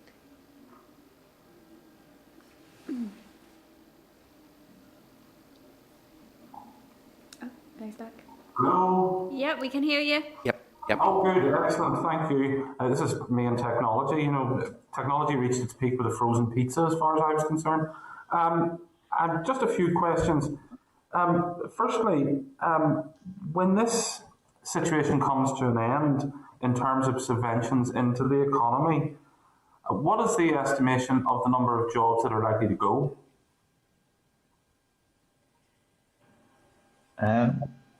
I haven't seen that recently, Christopher, I'm afraid. I don't know whether there's a national level or whether there's anything that our economists have done on a regional level, but we can think about that. I can ask that question and come back to you. I don't have that with me, I'm afraid. Okay, I just think because, unemployment is obviously a tragedy for any person that it befalls them, but I think we need to be realistic and honest. There are a lot of jobs that are presently being sustained through government intervention and borrowing, that once that borrowing ceases, those jobs will go. And I'm just wondering what, if we could get basically an anticipated number and what planning is being done by the department in order to stimulate job creation and growth. Because when I hear members talking about the need to get money out the door, and absolutely agree with that, we must always be mindful of the fact that this is borrowed money and it's going to have to be paid back. And the only way it can be paid back is if we have a productive economy with people at work who are paying their taxes and enabling government to pay for the things that we have undertaken. So with that in mind, do we know what the total level of subvention that has been pumped into the economy via these schemes is? Yeah, so our contribution, so just to go back to your earlier point, I understand it a bit clearer now. So HMRC published the number of people in Northern Ireland that are currently furloughed, so we can provide you that information. I think that might be useful for that. I think a lot will depend on the future of the furlough scheme. So media were reporting sort of announcements from the Treasury number 10, possibly towards the end of this month, on what recovery looks like. So I think that will be a key factor in the point that you make as furlough ends. What does the future look like, and what does that transition, if it's a managed transition, hopefully sort of support businesses adapt and adjust to that COVID recovery piece. So we can provide certainly the information that we hold on the number of furlough and any published work that we've done on the future of the economy. Our contributions, so the support schemes that we run have provided 365 million into the economy. That's our contribution. I don't know. I don't have a NI-wide figure, but again, we can look into that. But sort of, if that's available on the total number of grant schemes that have been delivered over the past 10 or so months. Okay. One of the things that I think has caused a lot of confusion, and you mentioned it earlier, is the sort of crossover that there is between economy, finance, I suppose communities, and even to an extent infrastructure in relation to some of these issues. Can I ask which department is giving a lead? Mr. Dixon raised the issue of travel agents. It is my understanding that the Department for Finance is taking the lead on that issue. Is that the case? Mr. Dixon mentioned the scheme, which I hadn't seen Minister Murphy's comments, so I'd have to look into that. So they're eligible for, travel agents will be closed, so they're eligible for the LOSS, which is led by, obviously, Department of Finance and delivered through LPS. And then if it's outbound tourism, traditionally, it's obviously, as a department, we're interested in people coming to Northern Ireland and spend money in Northern Ireland, rather than booking holidays and leaving Northern Ireland. But, I don't know if that answers your query. I think travel agents have obviously faced a unique set of challenges in terms of just the longer this has gone on, the more of a hammering they have taken. One area as well that has taken a similar degree of hammering is that of coach operators and taxi drivers. And I'm just wondering, could you speak to that in terms of the level of support that the department, I suppose in terms of taxi drivers working in conjunction with infrastructure, that the department is offering to those who are working in the taxi driving sector and the coach operating sector. I have a coach operator literally around the corner from my constituency office in Sandy Row. You might know Alan's, who run the tours and stuff, and do the causeway, and actually up here to the estate as well. And they are taking an absolute beating at the minute. I'm just wondering what level of support the department is providing to those who work in that sector. So coach operators should be included within the CRBSS scheme. So the business that you mentioned should be eligible for that. Taxis is scheme delivered by colleagues in Department for Infrastructure. Okay, and just finally, I think someone raised the issue of cinemas and the threat to cinemas. I mean, I think Northern Ireland now, we only have one independently owned cinema in operation. The rest are part of larger chains, but even the larger chains now are talking about no return to cinemas once this is over. Cinemas, theatres, public spaces, these are things that on the face of it may not seem important to purely the economy, but they add amenity to people's lives, and they add amenity to the community as well as providing employment. I'm just wondering what interventions are being considered specifically for those sectors, rather than simply applying for existing schemes, specifically for cinemas and theatres, to enable them to get back up and running. I mean, obviously in my constituency, there's a couple of theatres as well as plenty of cinemas, but I'm just keen to know if there will be a specific and targeted intervention into, I suppose you could call it, the arts sector, because throughout this, the inability to meet, the inability to go to see live entertainment, that is affecting not only the people who are employed in those areas, but also it is affecting the amenity and the general well-being of the people. So I'm just wondering, do you know if there's anything coming down the line which is a specific targeted intervention to assist the arts sector at this time? Yeah, so I wholly recognise your point about sort of like the place that these sort of businesses and institutions play in building an ecosystem that builds a successful and competitive economy. Absolutely. I think the arts sector there's a specific scheme that's run by the Department of Communities that targets the groups that you've identified. Okay, that's gone. Thank you. Well, thank you, Christopher. Paul, can I just ask one quick question around the High Street voucher scheme? I noted that there was 93 million of a reduced requirement and there had been 95 allocated. Was there money spent in terms of the development of the scheme? Yeah, so there's some procurement costs that we can spend in a year, that's the 2 million that's withheld for this year. And is that something then that will be carried over in terms of that work already done?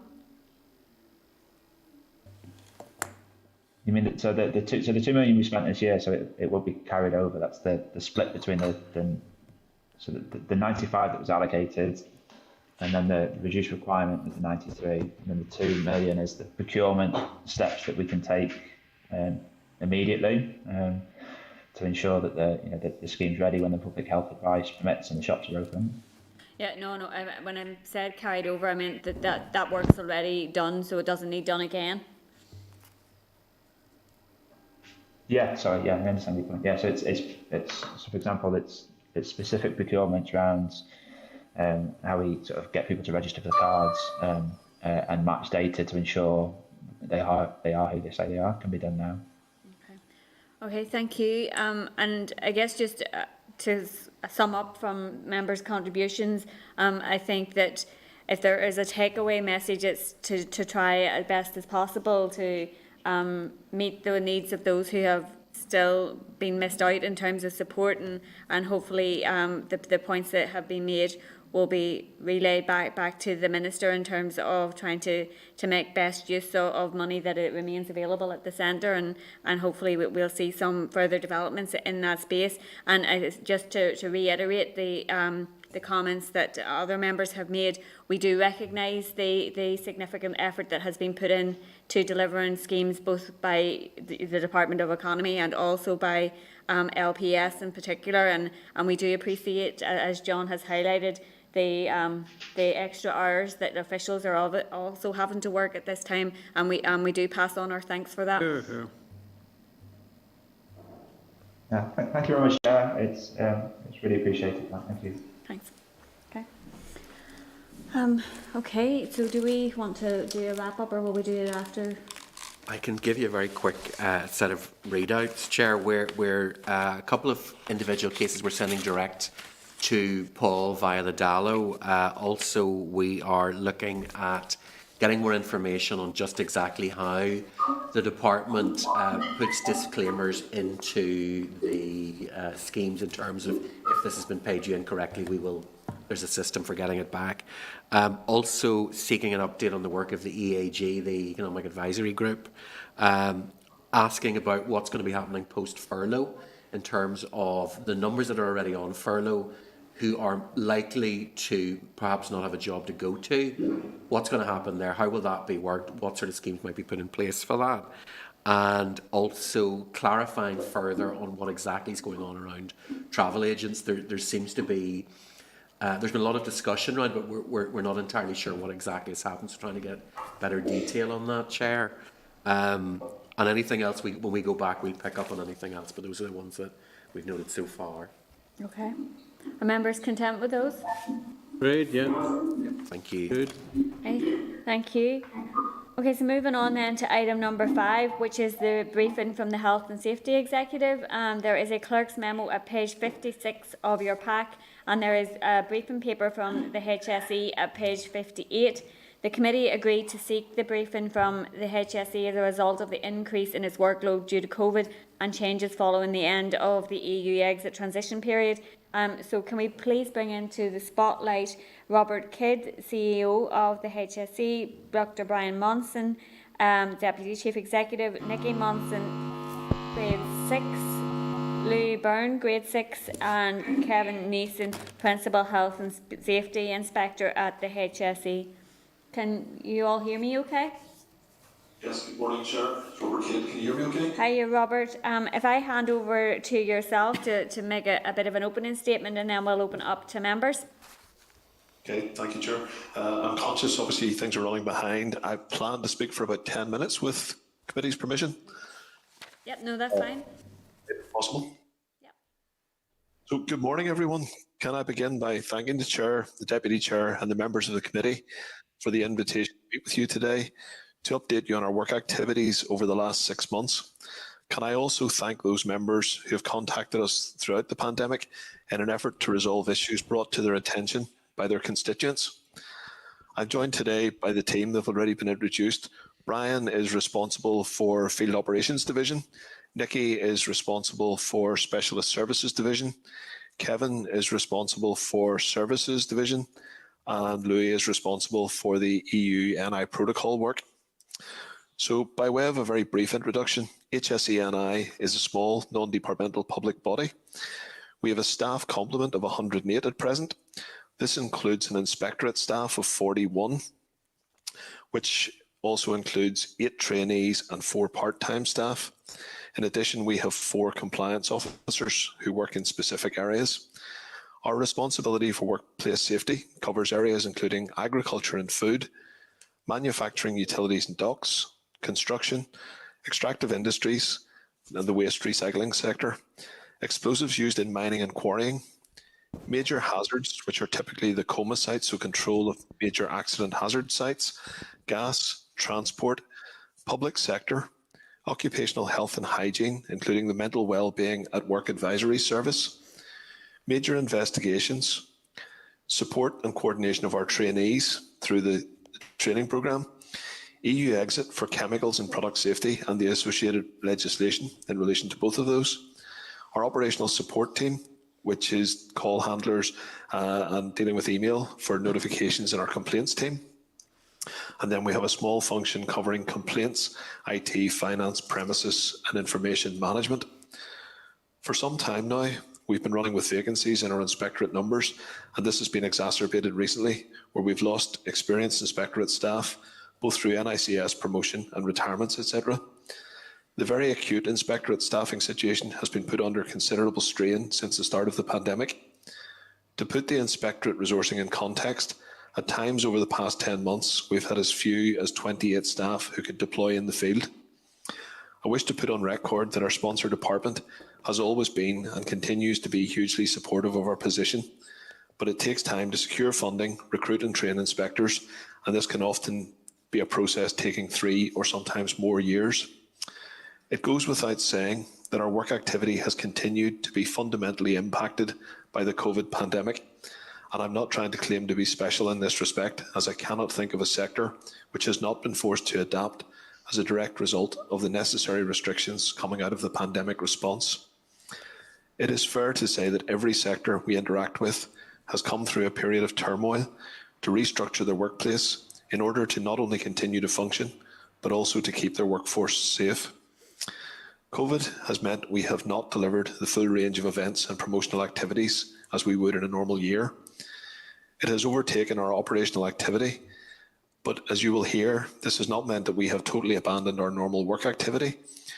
We recognise that there is an ongoing need to focus on those high-risk work activities that can lead to fatalities and serious injury, as well as those that are a major cause of ill health in the workplace. Much has been learned since the onset of the first lockdown in March 2020. The involvement of HSE-NI in partnership with industry representatives, company managers, trade unions, health and safety managers in workplaces has enabled us to take the public health guidance and seek to apply it in conjunction with a workplace risk assessment to devise plans which enable essential businesses to continue to operate safely. Building on the principles of hands, face, space, we have integrated other mitigations developed by public health specialists into the advice and instructions have been issued, including screening, cohorting of staff, one-way systems, staggered start and finish times, expansion into additional space where possible, staff working back-to-back or side-by-side rather than face-to-face, cleaning regimes, use of fogging technologies, dedicating certain tools or equipment to specific individuals, appointing COVID safety marshals on the shop floor, staggering break times, limiting numbers using changing facilities or other amenities. This list has built up quickly over time, providing a menu of measures suitable for different settings and workplaces. In more recent months, as more became known about the virus, we introduced how ventilation can be used to reduce the likelihood of COVID spread in a workplace. HSE-NI work practices continued to react and evolve in light of emerging public health guidance, assisting businesses develop simple solutions that can be implemented quickly, whilst more sustainable solutions can be considered for the longer term. The policing of COVID in the workplace was and continues to be challenging. The decisions my staff have taken and continue to take could have both health and economic implications. COVID was something very new, and the measures to mitigate against it were driven by public health, not traditional health and safety. That said, I am proud that my staff have adapted and learned quickly to provide the best service we can to both employers and employees. HSENI does not have policy responsibility for COVID, as it is a public health matter, and as you're aware, it is community transmissible and not purely passed on via the work setting. Workplaces being an extension of the community can, despite best efforts, see positive cases presenting. Employers in general have made sterling efforts to act quickly in this respect. However, the challenge of complying with public health guidance is definitely more difficult in some industry sectors compared to others. We have a close working relationship with Public Health Agency, and together we have investigated more than 150 workplace cluster incident reports. In these cases, it is rarely possible to establish categorically the source of transmission, but the key factor is containment and the prevention of further spread. Our role is to re-examine the workplace measures and to seek to identify any possible shortcomings which can be addressed, provide advice and, where necessary, instruction to businesses. It is unfortunate that many of the problems we see are down to behaviour and a disregard for the advice that exists to keep us all safe, whether from employers or employees. We've heard anecdotal reports of staff attending work when symptomatic or even having tested positive. Similarly, we have heard reports of staff being pressurised to turn up for work when an individual believes they could work from home or be furloughed.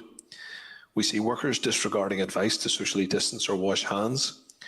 Like a failure to wear a mask in a shop, these situations can happen in an instant and are impossible for any regulator to police effectively. The employer's approach, the employee's attitude, and peer pressure from colleagues are much more effective tools in achieving sustained compliance. In all aspects of life, where compliance can be achieved willingly rather than by enforcement, we are more likely to see a position that can be maintained in the longer term. Of course, as well as our COVID compliance and advisory work, we have sought to conduct checks on other matters while we have had staff on site. As part of our ongoing evaluation of the deployment of staff to sites, we've taken the decision to deploy in pairs for operational reasons to ensure staff safety, and as the role of inspection has become much more demanding. In addition, where we've had to deploy to large sites as a result of complaints or COVID cluster reports, we've seen cases where we had to deploy multiple staff over days to ensure matters are resolved to our satisfaction and to seek to avoid enforcement notices, which could have significant economic impact on a business in what is already a very challenging time for the economy. With the news of the new strains or variants of COVID and evidence that the new strain is up to 70% more transmissible, we took the decision to reduce deployment of staff to only high-risk COVID-related issues and the most serious incidents and fatalities. This was to both ensure the safety of our own staff, but also to prevent our people becoming carriers of the virus between sites. Of course, we take every precaution when staff are on site, and the benefit of our 10 months of learning is that we've had no staff who have contracted COVID as a result of work-related activity. Unfortunately, during the reporting year, since the start of April 2020, unconnected to COVID, we have seen 9 fatalities in the first 3 quarters of the year, which is up from 7 in the same period in the previous year.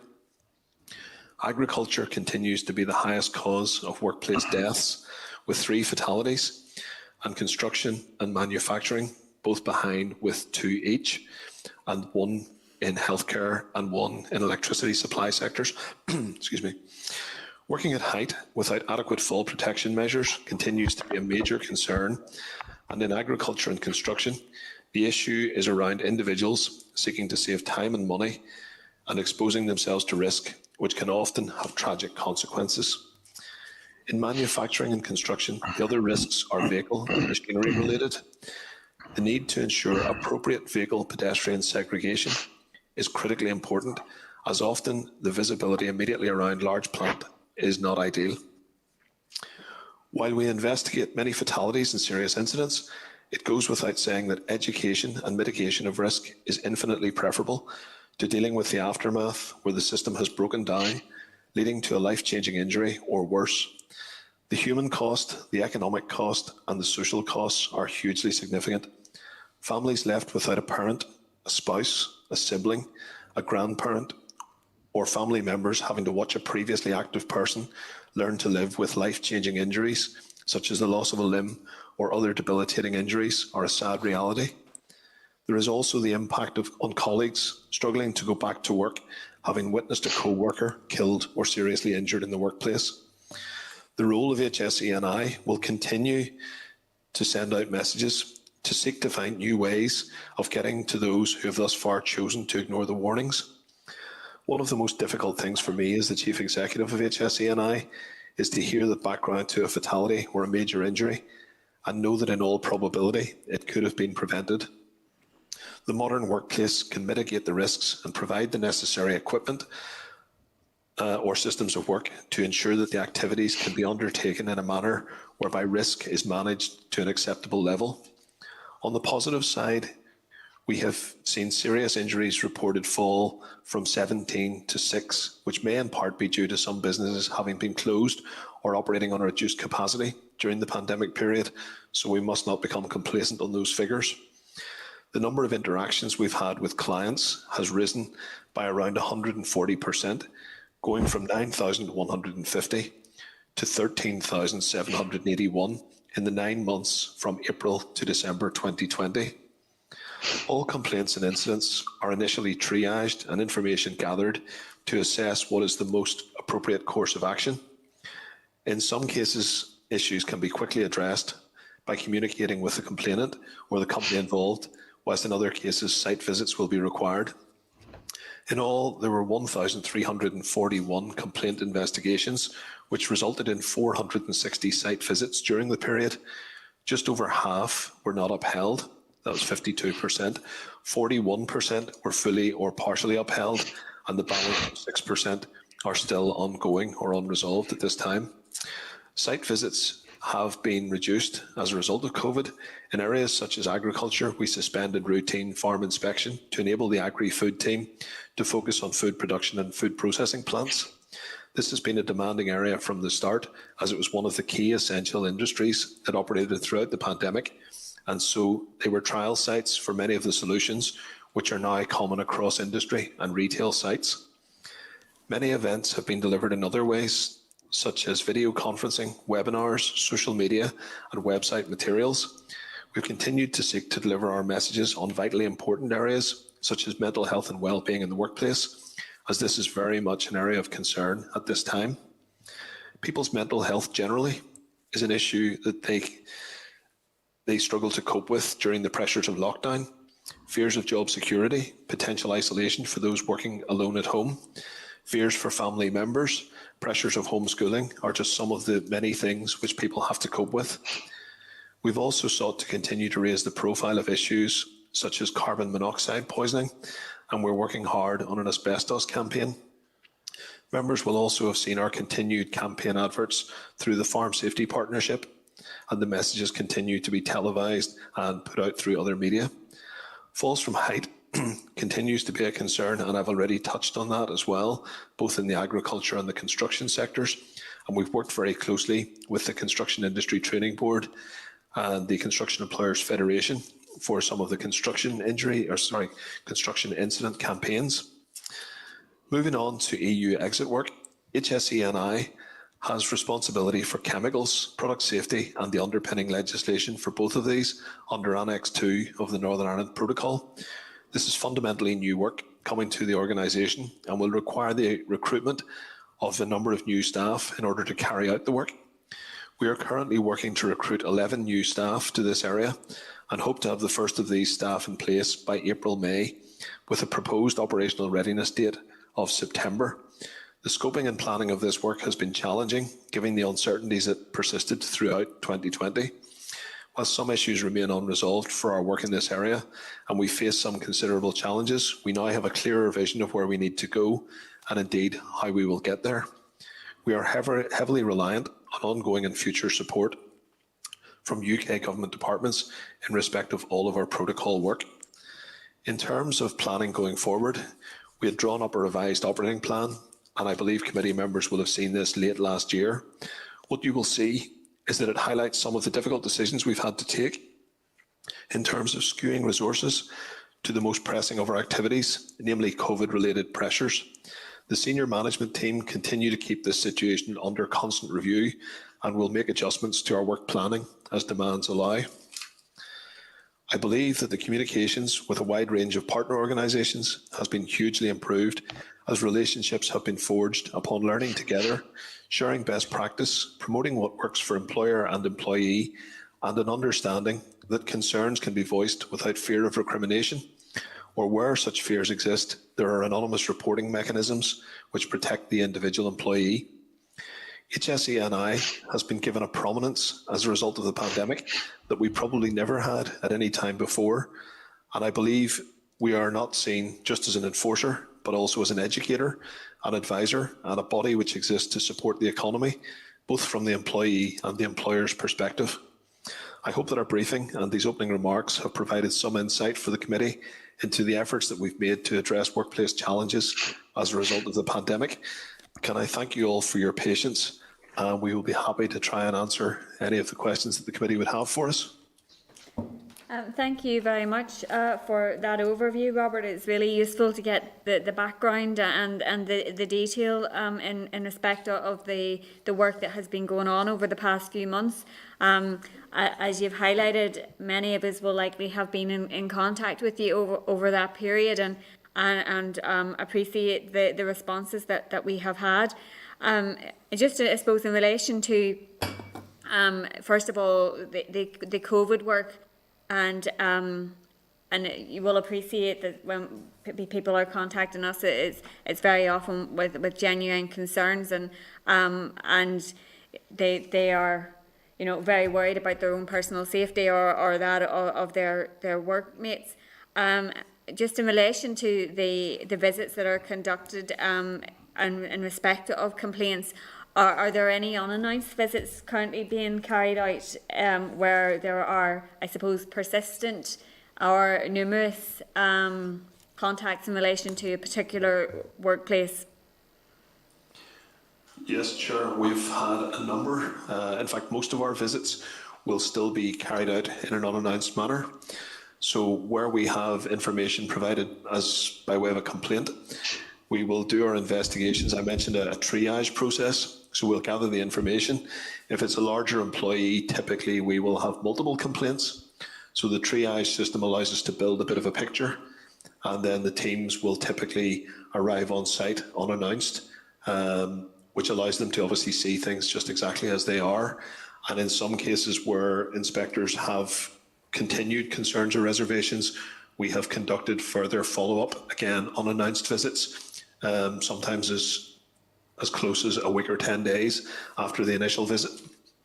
Okay, no, appreciate that. And is there contact made with the businesses in advance of unannounced inspections? So during that triage process, is there contact made with the businesses during that will give them, I suppose, some indication that they're likely to receive a visit? It will depend, Chair, I suppose, on the nature of the complaint. In some cases, when our teams are handling the complaints, they may be able to gather some information by liaising with the company.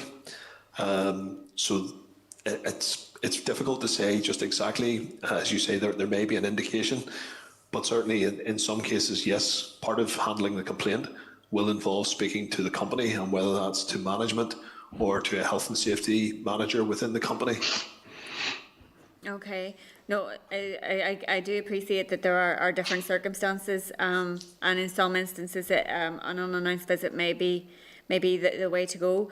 I note the comments that you made around the close working relationship with the PHA, and I guess that again is something in terms of contact that is made with us, where there are concerns about outbreak or transmission within in workplaces.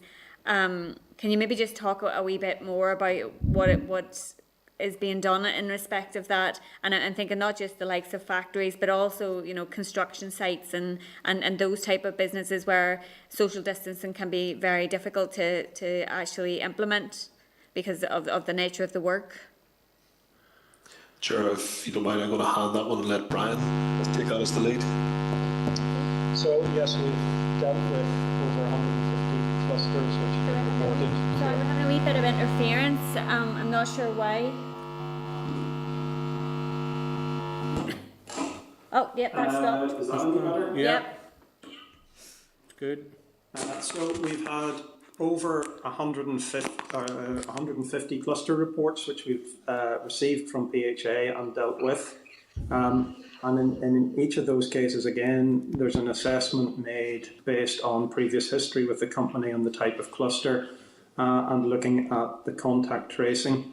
And in many instances, then we will carry out site inspections. The majority of those site inspections will be, again, unannounced unless there's a good reason not to. And we will look at the suite of controls which are available and assess whether the appropriate controls, and what we talk about is defence and depth theatre, a number of controls which are all applied together. So each of those will be specific to a particular company or sector. So what works for construction, as you said, may be very different to what we might see in a food production site. Inspectors then provide feedback to PHA, and in relation to some of the larger outbreaks, will be involved in the incident management team, outbreak control, providing support to PHA, providing input both initially in terms of the risk assessment and also later to see that the measures that are being recommended have been appropriately put in place. And those are quite intensive. They take a lot of staff time, but we feel they're very worthwhile in terms of reducing the risk to people at some of these sites where outbreaks are occurring. Yeah. Can I just ask, and maybe it's for yourself as well, Brian, in relation to providing advice and guidance to specific sectors, does that come via yourselves or is that jointly with PHA? Again, there's a mix. Sometimes the advice is coming jointly from PHA and ourselves. Sometimes what we do is take the advice which is generally available, public health advice, and adapt that, working with companies to identify solutions which work for them. Okay. And I suppose I mentioned the construction industry, and because there have been some concerns, you know, for example, people travelling in work vans and things like that. And is that something that you have had contact around, or is that something that has been proactively communicated by yourselves to employers? Again, across a number of construction would be one, but there is proactive communication, usually with the trade bodies and directly with employers where we have interactions with them. And some of the areas that we're dealing with, for example, sharing of cars, car sharing and the like, whilst at work, that's something where we will have some degree of input to. However, some of the difficulties we find are private car sharing to and from work, for example. And in those cases, we're working with PHA and their community health teams to get messages out to individuals, and also working directly with employers to ensure that the appropriate advice is available to people. All right, no, thank you for that. Can I just ask a question? You've highlighted in your briefing, Robert, around recruitment issues and the need to recruit additional staff, particularly in relation to EU exit issues. And just also note that there was an underspend in relation to recruitment from the HSE. Have there been some challenges in respect of that? The underspend, Chair, was in relation to vacancy management. We had anticipated having a number of vacancies filled earlier in the year, and because of the ongoing challenges just with getting some of those vacancies filled, we surrendered an amount of money. One of the difficulties we have as an organisation is that we can't readily pull staff directly off standard NICS promotion lists. Committee members will appreciate that a lot of our staff are specialist grades. So we have our inspector grades who come in as trainee inspectors, usually with a science, technology, engineering or maths degree, and then they go through a regulatory training program diploma, which is a postgraduate level training program, which takes usually somewhere between 2 and 3 years because it's classroom based, but also they have to build an evidential portfolio. In some of our other areas, we have compliance officers and higher scientific officers. So again, those are not just standard grades, and typically we're looking for people with particular skills. So at the moment we have an HSO vacancy, and that HSO would be working very specifically in our lab, and one of the key functions would be around asbestos sampling. So we're looking for people with very specific skill sets. So that's where some of our delays in recruitment have come. We're also, I mentioned the EU staffing, and one of the challenges up until very late last year was trying to actually ascertain what the work programme would be for those individuals. So until we knew what the activities were going to be, it made it very difficult to specify the grades of people and the type of work they were going to be doing, which is why we're behind on the recruitment in that area. Okay, no, thank you for that. I'm going to bring in some other members for questions. Can I bring in Stuart, please?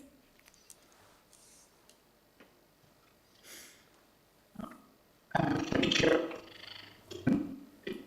And thank the President what you gave to us, grounded read the work that the Health and Safety Executive is doing, a work that perhaps has gone unsung, but is entirely important during this COVID pandemic crisis that we're going in. Can I ask you maybe just expand a little more for us in relation to where you are with regards to Brexit, the need for additional staff, the type of roles that they will be taking in respect of that, and are you starting to see any hint of divergence? We're just into the Brexit situation, so the UK and Northern Ireland are continuing to follow EU rules around health and safety in the laws in the main.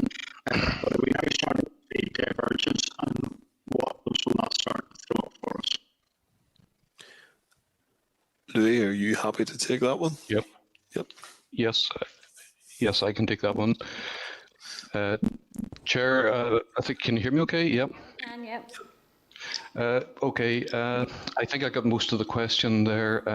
So as set out in the paper, broadly, we have two sort of operational areas in the Northern Ireland Protocol and the EU work.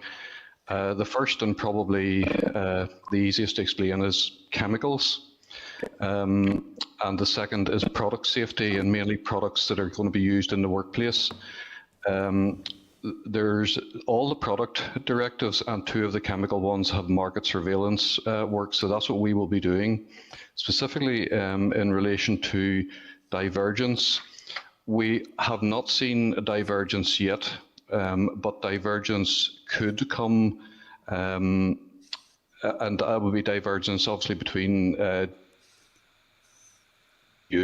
So, for example, you could potentially see it in some chemicals where GB would authorise some, for example, biocidal products that the EU wouldn't, and vice versa, or GB might get ahead of the EU or vice versa. So we haven't seen any divergence yet, but certainly divergence does cause us some concern as to how we keep track of that, because basically we historically have worked very closely with GB colleagues, so they would be set up to have quite extensive research facilities and policy divisions, etc. So that would all be developed over there, and then we would basically follow suit. To stand those functions up in a small area like Northern Ireland would be quite an undertaking. and you couldn't be guaranteed that if you stood all those functions up, that you would have the volume of work coming into those functions. So it probably wouldn't be worth doing it. Hence, we have the ongoing dependence on our GB colleagues, mainly the Health and Safety Executive, who are providing the chemical regime in GB. Now, I have to say that we have had really brilliant support from the Health and Safety Executive and other UK government departments in achieving this. And they are providing a lot of the technical support on chemicals, etc. And I think the other part of the question was a quick broad outline of what our people would be doing in relation to EU work. First and foremost, it's not port-based or it's not point of entry based work. The work on chemicals and machinery would be basically working with employers at their premises, at their factories, at their workplaces, to assist them to make sure that the chemicals that they would be bringing in or the products that they would be bringing in for use at their work basically complied with the directives. It would be a mixture of desk-based work, so it would be some paper checking, and it would also be a mixture of some site-based work, verifying that both the chemicals and the product were in compliance. And if you look at chemicals, for example, the purpose of it is to make sure ultimately that the end user has got the sufficient information and equipment and experience which comes with the chemicals in order to allow them to use them safely and to remain safe themselves and to protect the environment. So in terms of numbers of staff, it's an increase in our headcount of 11 people. If that gives you a flavour of the regimes that we're covering, the activities and the staffing. Thank you, Stuart. Gordon? Thanks, Chair, and thanks very much, Robert, and your staff for your presentation. Just a couple of quick points.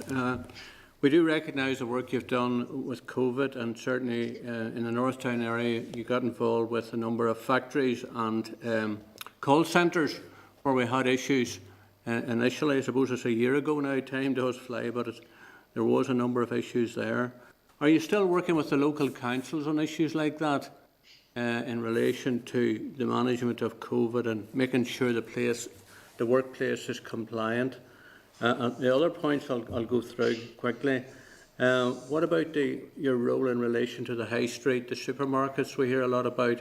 Do you have a role in that, making sure that they are compliant? I know the councils are involved to some level. And what monitoring and compliance is done in relation to that? Finally, my last point is something I brought up before with yourselves some years ago. It was about farm safety. It's a big issue. It comes up every year. And sadly, as you've said, there were 9 fatalities last year. And I do think more should be done in trying to encourage risk assessments on farms. The Chair talked about building sites, and I think a lot has been done to improve safety on building sites. It's certainly much more visible. When you go around the country, you see building sites are now fenced off. There's signage there. There's warnings for people to keep out, and if you're a visitor, it's very clear what you have to report. So the sites are well managed. But I think more needs to be done to make farms safer places. They need to be safe for the families that are there. They need to be safe for contractors and young people that come in to work during the summer especially. What is done to make sure that they are competent and know what they're doing and that they're safe in what they're doing. Farms are certainly under a lot of pressure. The weather can be against them, and when it comes to the summer season, things just move very quickly. But the risk is high, and I think more needs to be done. And I appreciate the work that has been done. You've run different schemes. The SAFE programme and so on has been run. It's about increasing awareness, but I think more needs to be done to try and make farms safer places for everyone, not just the farmers, but those that I've just mentioned. And there are a lot of visitors to farms as well, sales reps and people delivering goods and so on and so forth. So the risks are high, and I think I would appreciate your feedback on the various points, please. Okay, thank you, Chair, and thank you, Gordon, for the questions. To take your questions in order, working with councils, we do have a very close relationship with councils, and we'll pass information between each other. There's a fairly clear distinction between what HSENI has responsibility for and what the councils have responsibility for. But as part of our working, we do have a liaison officer within our team who is actually a former member of council staff. So we have a very strong connection and we work very closely with the councils. In terms of our role on the high street, HSENI has really no role in the high street. You mentioned things like supermarkets. Yeah. So we have no involvement in high street activities such as retail, office, leisure, restaurants, cafes. Those are all overseen by the councils and their environmental health officers. So we don't get involved in those activities. At all? You're not involved at all? No. Right, thank you. Yeah. On the farm safety one, I'll say a few things if I may, and then I'll invite Brian to come in. The farm safety issue continues to be a major challenge for us, and I mentioned that we've had 3 fatalities in farming. I think one of the biggest issues for us is how we get the messages across to people. And obviously members will be aware of our SAFE campaign, so we focus on slurry, animals, falls from height and use of equipment. One of the biggest challenges, and looking back, and I don't want to obviously get into specifics of incidents, but one of the most common accidents that we're seeing is falls from heights. So where a farmer maybe wakes up one morning, there's been a bit of a storm and he has roof damage on a barn. Instead of getting a contractor in with the appropriate equipment, the farmer will venture up onto the roof himself. And obviously working at that height over what is probably a concrete silo floor, if there is a fall, it's a very unforgiving environment. So we're doing a lot of work in terms of trying to get those messages out there, but it's very challenging. And I think we would probably say the same with self-employed farmers and small operators in the construction market. It's about keeping costs down, Gordon. People don't think about the risks. They think about how much is it going to cost me if I have to get scaffolding in, or if I have to bring in a mobile elevated working platform. So they take the risk, and unfortunately without fall prevention, that's when they put themselves at extreme risk and danger. And I'll ask Brian if he wants to add to that, if you don't mind. Right, thank you. Yes, just a couple of things, Gordon, thanks. Appreciate the interest in this, because farm safety has been one of the key areas that we've been pushing on, and I've been involved in now for 12 or 13 years. As Robert has said, 3 fatalities this year, tragic fatalities. And when you speak to family members and that, you realise what we're really talking about here. Now that, in context, when Farm Safety Partnership was set up back in 2012, 2013, we were seeing 11 and 12 farm fatalities a year. So the effort has paid off and the work that's being done has paid off. A couple of specifics you mentioned, one around risk assessment. We work closely with colleagues in DARA, and now in relation to grant schemes, there are requirements for farmers to carry out and submit risk assessments before they're able to apply for grants. And we have seen thousands of risk assessments being supplied as part of that scheme. And anecdotally on the ground, we are finding that people in doing those risk assessments are identifying improvements that they can make and acting on that.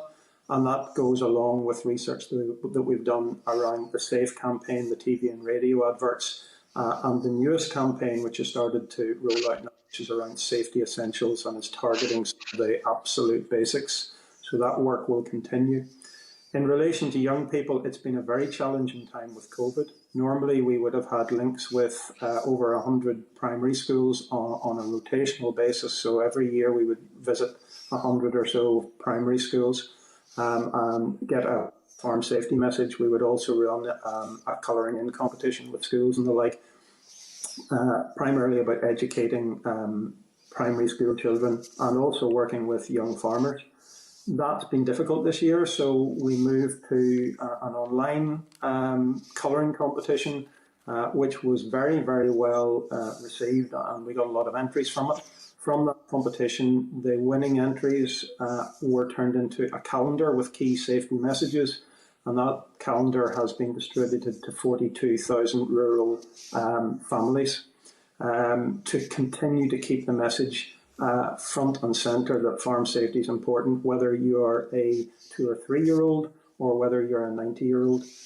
Look, we continue to work hard on this, and we continue to have support from our partners in the Farm Safety Partnership, and we appreciate the interest that the committee has in this also. Thanks very much. Thank you. That's good, detailed answers there. Thanks, Chair. Thanks, Gordon. Can we bring John O'Dowd into the spotlight, please? Thank you, Chair. Just to echo Gordon's comments about farm safety, and again, I think it's a sobering figure, 9 deaths in workplace last year.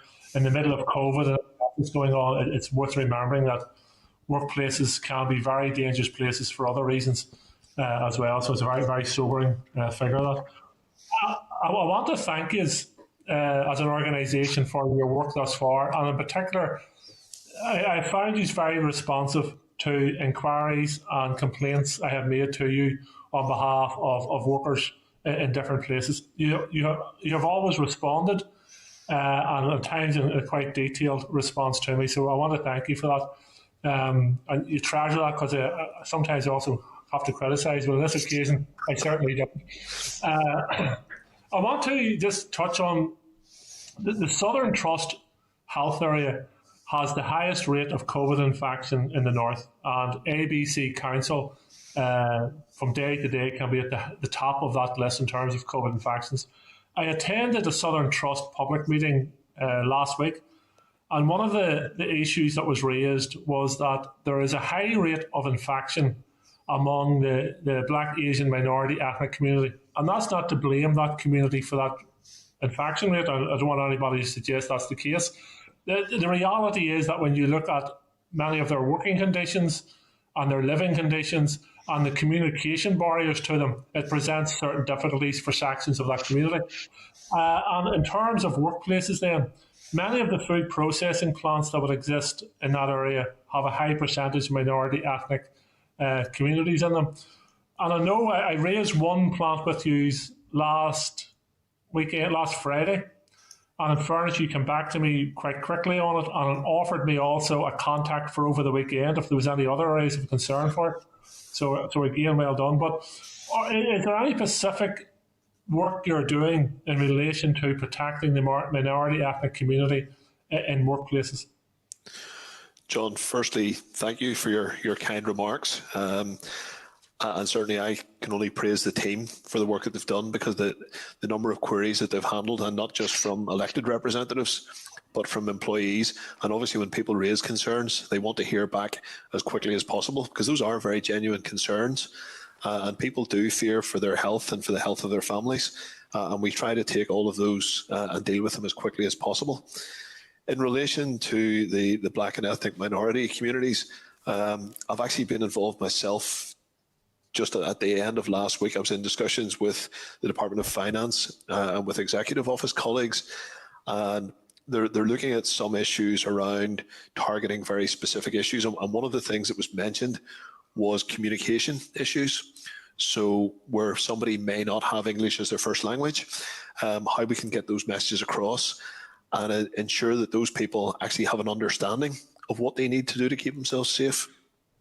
So we know that a lot of the materials from Public Health Agency and other bodies has been translated into multiple languages. But as you rightly say, the people that we're getting at are potentially those in the lower earning brackets. They may not have access to online media, etc. So it's about how we use some of the different groups within the voluntary community sector to ensure that we get those messages out. And obviously, members will be aware of things like the pictograms, so the hands, face, space, trying to use pictures and graphics as well as text. But that's something which is being actively looked at the moment as to how we can get at various ethnic groups within specific communities where we have, as I say, any group. It doesn't necessarily have to be Black or Asian. It can be groups where certainly English is not their first spoken language. They may speak English, but they may struggle to read a document in English, and particularly if we're talking about medical terms or trying to give technical advice. You also mentioned the issue about working conditions, and we've already touched on living conditions and the issues of commuting. As Brian said, we don't have control over people travelling together in a private vehicle. And again, unfortunately, because of income pressures, there is a lot of carpooling within certain workplaces that we're seeing. And it's something which I raised actually at that forum. And I don't know whether it's something we can readily tackle.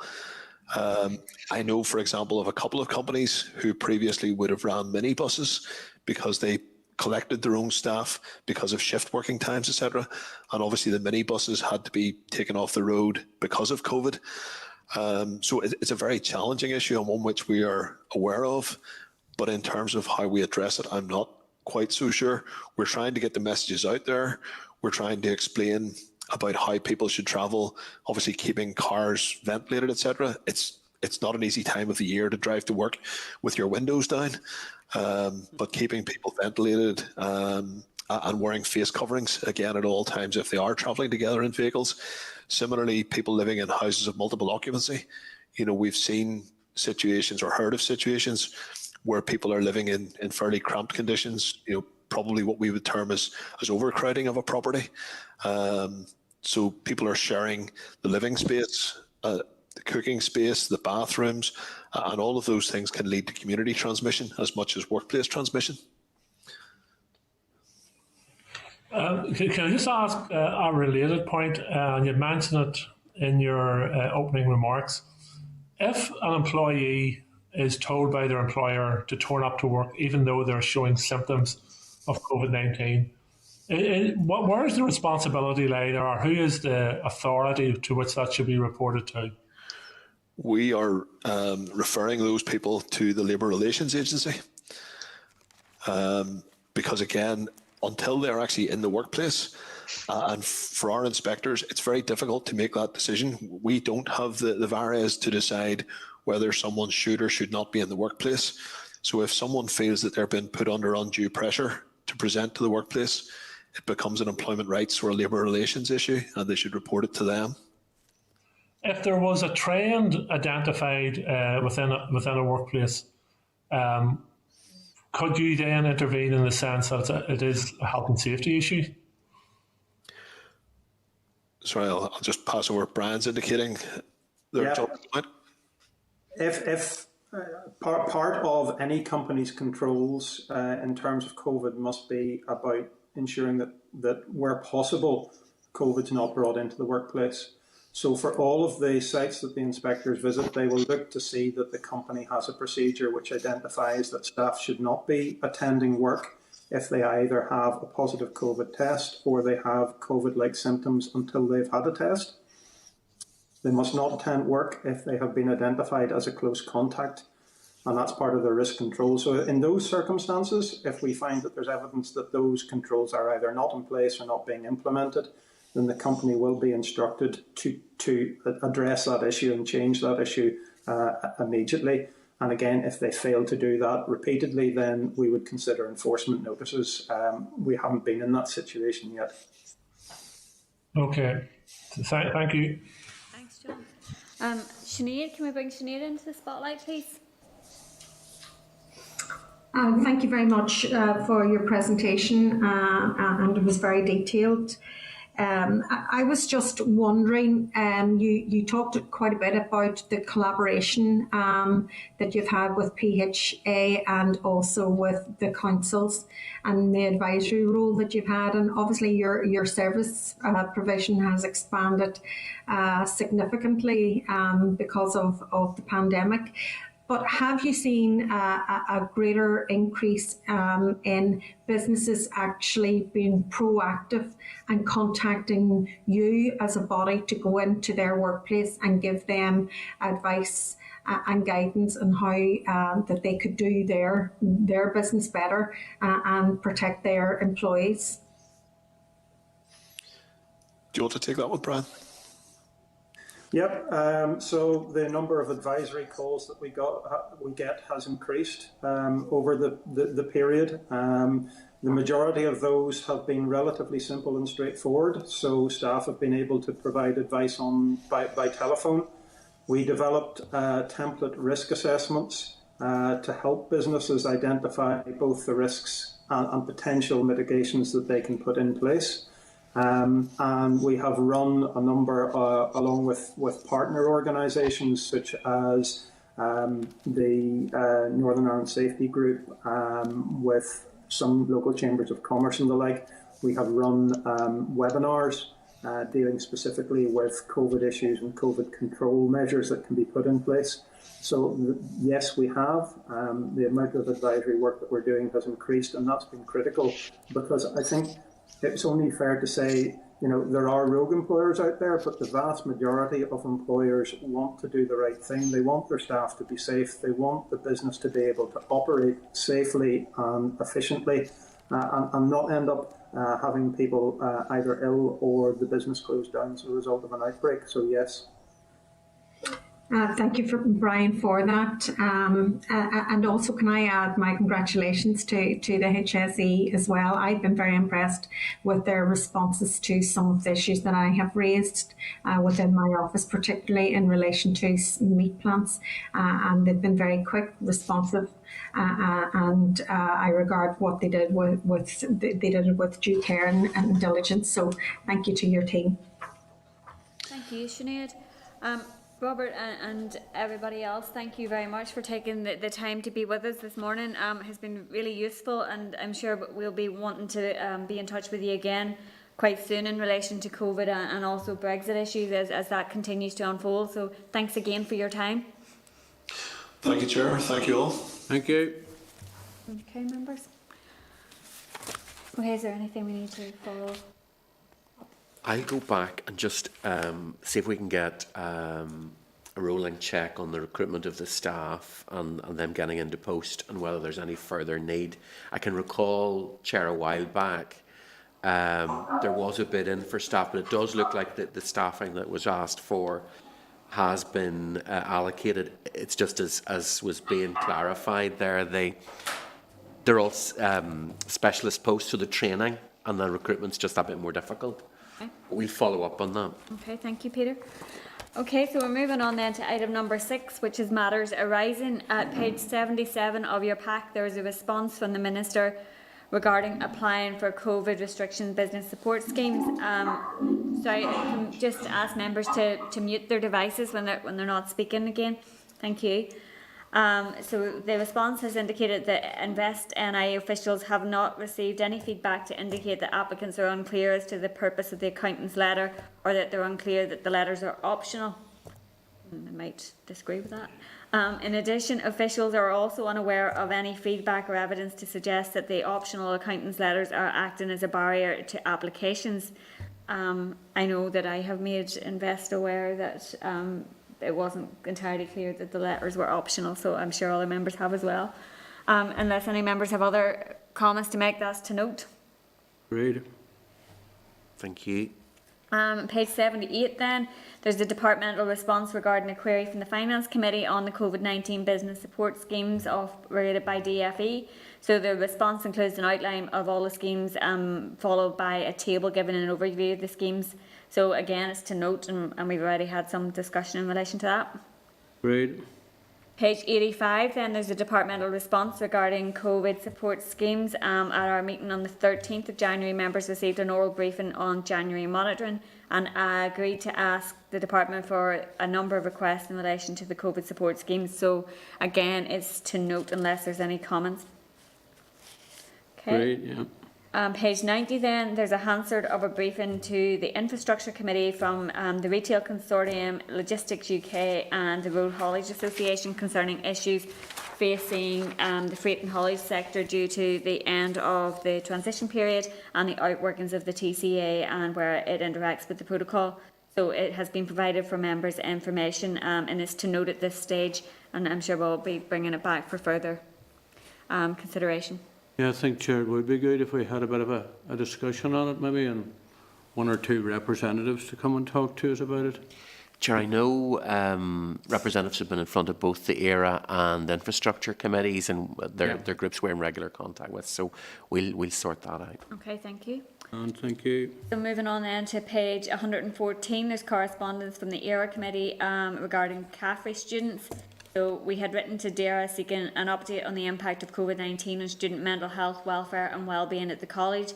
The response covers issues such as accommodation, remote learning, enrolment and the Student Hardship Fund, and are similar to the issues that have been raised by other student representatives to the committee. So it's for noting, and Peter, perhaps if we could ask the department for either a written or oral briefing in relation to the student support funding that was announced yesterday evening, and the Minister had previously indicated she was looking at further support, so it would be useful to get some overview of that. And I know I did a meeting with some students locally last night myself, and mental health is an issue that continues to be raised, and I know members have raised it previously, but I think it would be good to get some update in respect of that. Chair, it might be useful. I've had some discussions with the universities, and what they've flagged up is a need for budgeting in the next financial year. What they're concerned about is not just the mental health of students that are currently within the universities and colleges and so on, but they're worried about students coming into university come September who won't have sat A-levels, will have very much been out of the loop in terms of having been at school, and they're really quite concerned that they're going to need an awful lot of additional staff to support those students. Just, you know, with very simple things of formal exam settings, you know, how that changed between GCSE that comes at A-level, you know, for preparation for university, that a lot of young people would have missed out on that. So it's maybe just something that the committee needs to keep on the radar at the minute, is there will be a need for that kind of support coming into the new financial year, kind of going towards September. Okay. Sure. Yeah, go ahead, John. Yeah, well, I agree with Peter's remarks, looking towards the future, which is coming at us very quickly. But I also think, and I note your comments, our students need to understand how to apply for this additional student hardship fund. And I welcome the fact that the Minister has said previously that it has to be more accessible than it was previously. But we need to know the criteria. Students need to know the criteria and how to apply for it. And I think then there's an onus on the universities and the further education colleges to reassure students and their families that the loops you had to jump through before will be removed, and that students will be able to get access to the much needed finance. Yep. We'll follow through on that, Chair. Thanks, John. Okay, so moving on then to page 117, there's a response there from Stranmillis University College Students' Union, and similarly it's an update on the impact of COVID on student mental health, welfare and wellbeing, and similarly covers issues already highlighted by student representatives. We have already corresponded with the Minister and Executive on this, so we can forward that response on as well. And again, it's to note, and I think the committee would want to put on record its appreciation to the student representatives for how amenable they have been in terms of getting us information, and also to the UCU, who have communicated with us on a number of occasions in the university. So it has really helped us in terms of our responses. So are members content to note? Great, yeah. Okay, so page 119 then, there is a response from the Association of British Insurers about COVID claims.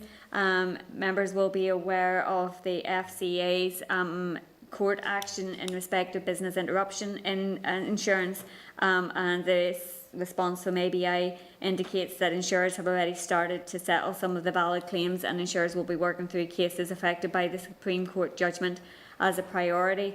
The ABI has also set out clear principles online which provide details on how businesses with valid claims can expect their insurers to respond.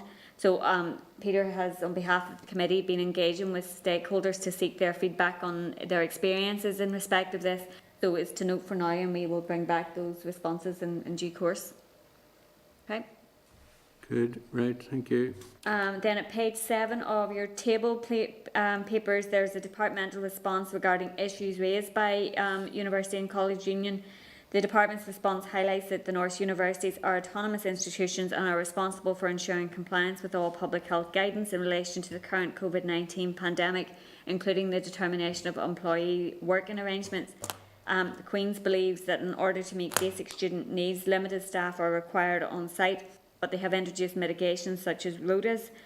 Queen's do not have any staff on site who do not want to be due to the current circumstances. In relation to the arrival of international students from China, Queen's has raised the matter with the Executive Office Task Force and were advised that the new regulations could not prevent the flight as long as the public health guidance was adhered to. Before boarding the flight, students had to provide evidence of a negative COVID-19 test and not be displaying any symptoms. So are members content to forward this response on to UCU? Great, yeah. Sure, we'll bring back whatever their comment is. Okay, thank I you. think that's reassuring about the flight. I certainly don't believe it was public knowledge that, and not that I'm aware that I've seen it in the media, but at least there were controls there in place, and I think that's to be welcomed. We got some clarifications, I think, in last week's pack. It was in the record of decision, so we didn't get to discuss it in committee, and I'd spoken to Queen's, and we went through a list of what they'd done. That's fairly well reflected in that response last week, and it might just be worth us putting that in the pack again next week for matters rising, because it does set out specifics. That's a more general response, but it does set out specifics of all the process that they went through and who they spoke to, who they contacted, including the airports and so on. It just, I think it's helpful for members to be able to see and understand just exactly what was done. Yeah. Okay. So moving on then to 6.9, at page 12 of the table papers, there is correspondence from John Darcy, who is Director of Open University, John took place in the skills micro-inquiry last Thursday and has provided this further briefing paper following the inquiry. So the paper outlines skills needed, access and quality, funding, lifelong learning and the key strengths of the Open University. So this paper will also be included in the committee's final report. Peter, is there anything you want to add to in relation to the when we're expecting? Yeah, Chair, we're working on the drawing together the themes for the special report at the minute. We've had a few organisations have sent us that kind of follow-up as well, which has been really useful. Obviously, we had a note taker in each of the breakout rooms, so we're hoping we'll capture everything. We will hopefully bring that back in the next couple of weeks. As I say, we'll start with themes and then we'll have a full report for members to discuss, hopefully agree on, and then we can bring the debate to the plenary. Thank you, Peter. So moving on then, item number 7, there's a departmental written briefing and the review of level 4 and level 5 provision, and HE and FE, a review of existing policy. So there is a written briefing at page 122 of your packs. The department is undertaking a review covering the following work streams. Define level 4 and 5 and HE and FE proposition, level 4 and 5 qualifications, foundation degree policy, alignment with the department's other provision, pathways and progression routes, funding and MASN, the role of universities in level 4 and 5 provision, and the role of FE colleges in level 6 provision, and finally retention and achievement levels at level 4 and 5 and in HE and FE. So the report will be published next year. So members, we will try and seek a briefing on that, and I think John's looking to come in on it there. Yeah, Chair. Sorry, go ahead. Go ahead, John. Thank you, Chair. I think this could be a very interesting piece of work if handled properly and new ideas are brought to fruition as a result of it. COVID-19 is going to change many aspects of our society and maybe accelerate some of those which were already taking place. And I think it is apt that the department is going to take an in-depth look at university and college education and the purpose of it and the outcomes for students. And so I actually look forward to this piece of work, and if we can get a presentation from the department in the near future, I think it would be very useful. Okay, thanks, John. Okay, then moving on to item number 8, which is correspondence. At page 126 of your pack, there's correspondence from the Committee of the Executive Office regarding the terms of reference for the committee overseeing EU exit matters. This replaces the Executive Subcommittee on Brexit, so it's to note unless members have any comments. Agreed. Okay. Page 135, there's correspondence from the Committee for Infrastructure regarding the impact of Brexit on the haulage and retail sectors. The Committee for Infrastructure had a briefing from the Retail Consortium, Logistics UK and the Road Haulage Association, and we already had answered in matters arising. So the issues that they've highlighted include grouping and export health certificates, customs agents, empty loads, the Trader Support Service, delays at border posts and the impact of COVID-19. The committee have also included possible mitigations which could be utilised. So it's to note unless members have any specific comments. But Peter, we had agreed, member, to look at the briefing with TSS. Yes, so we're still working on that, Chair. The ERA committee have approached, and we're looking at how we do that jointly. So it can be done as one session rather than kind of having to bring them in more than once. So we continue to work on that, and when the response to this comes through, it'll come via this committee as well. Okay, so moving on then to 8.3, at page 139, there's correspondence from Lord Kinnell, who's chair of the Lords EU Affairs Committee, to Rebecca Pow regarding EM 1394-420, a proposal for regulation on batteries and waste batteries. Lord Kinnell states that his committee's primary focus is on the implications of the regulation for here in the north, given its direct application under the protocol. He asked a number of questions in relation to this, and just to inform members, I've been invited to meet with the Lords EU Committee on the 22nd of February, along with the chairs of ERA Finance and Executive Office committees. So if members are content, that I will attend that, and we will note Lord Kinnell's letter for now. Agreed, yeah. Thank you. So moving on then to 8.4, at page 142 of your pack, there's correspondence from an individual regarding support for small tourism and accommodation, and it's in relation to the issue that Gordon raised earlier on around self-catering premises being excluded from the recently announced B&B guest house and guest accommodation grant. So if members are content, we'll forward that on to the department, and Gordon has already raised this issue too. Right, thank you, agreed. Page 143 then of the pack, there's correspondence from ARC 21 to executive ministers regarding green growth. ARC 21, as members will know, are a waste and resource management body who believe that waste can make a significant contribution to the successful delivery of green growth. They highlight issues such as net zero, clean energies, the circular economy and sustainability and protecting the environment. So it's to note unless members have any comments. I thought it was quite an interesting letter, and it might be worth exploring some more detail at some stage. Those are some of the issues we're picking up with the department around the energy strategy. This is probably a good point to ask members if they're content that we bring back those themes for discussion. I'm conscious of the fact that the energy strategy is probably forthcoming in the next couple of months. And I think it might just be useful to bring the issues back to committee for a bit of a further discussion, so that members can be refreshed on those themes before we see something from the department. Yep. Right. Thank you. Okay, then moving on, page 146, there is the 21st report of the Examiner Statutory Rules. So to note unless members have any comments. Great. Page 17 of table papers then is the Assembly statement from Minister Weir regarding alternative awarding arrangements for CA qualifications in summer 2021.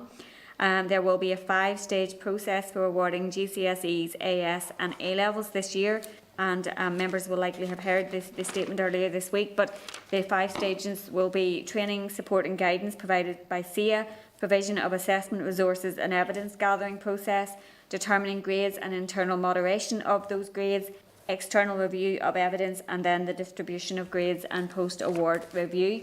So that is for members to note unless there's any comments.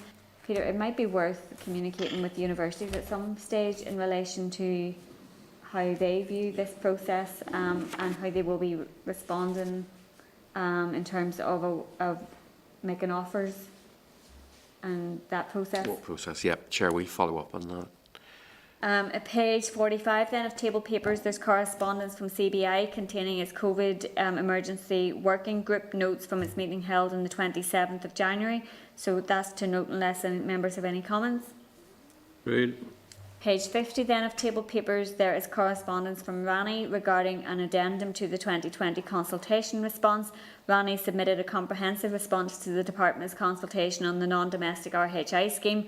Rani highlights that further research has revealed that the cost base for the comparison used in the 2020 non-domestic tariff review calculation has used data relating to domestic fuel volumes and costs, including VAT. So it's to note unless members have any comments. And it might be a useful point to seek an update in relation to the RHI scheme. Thank you.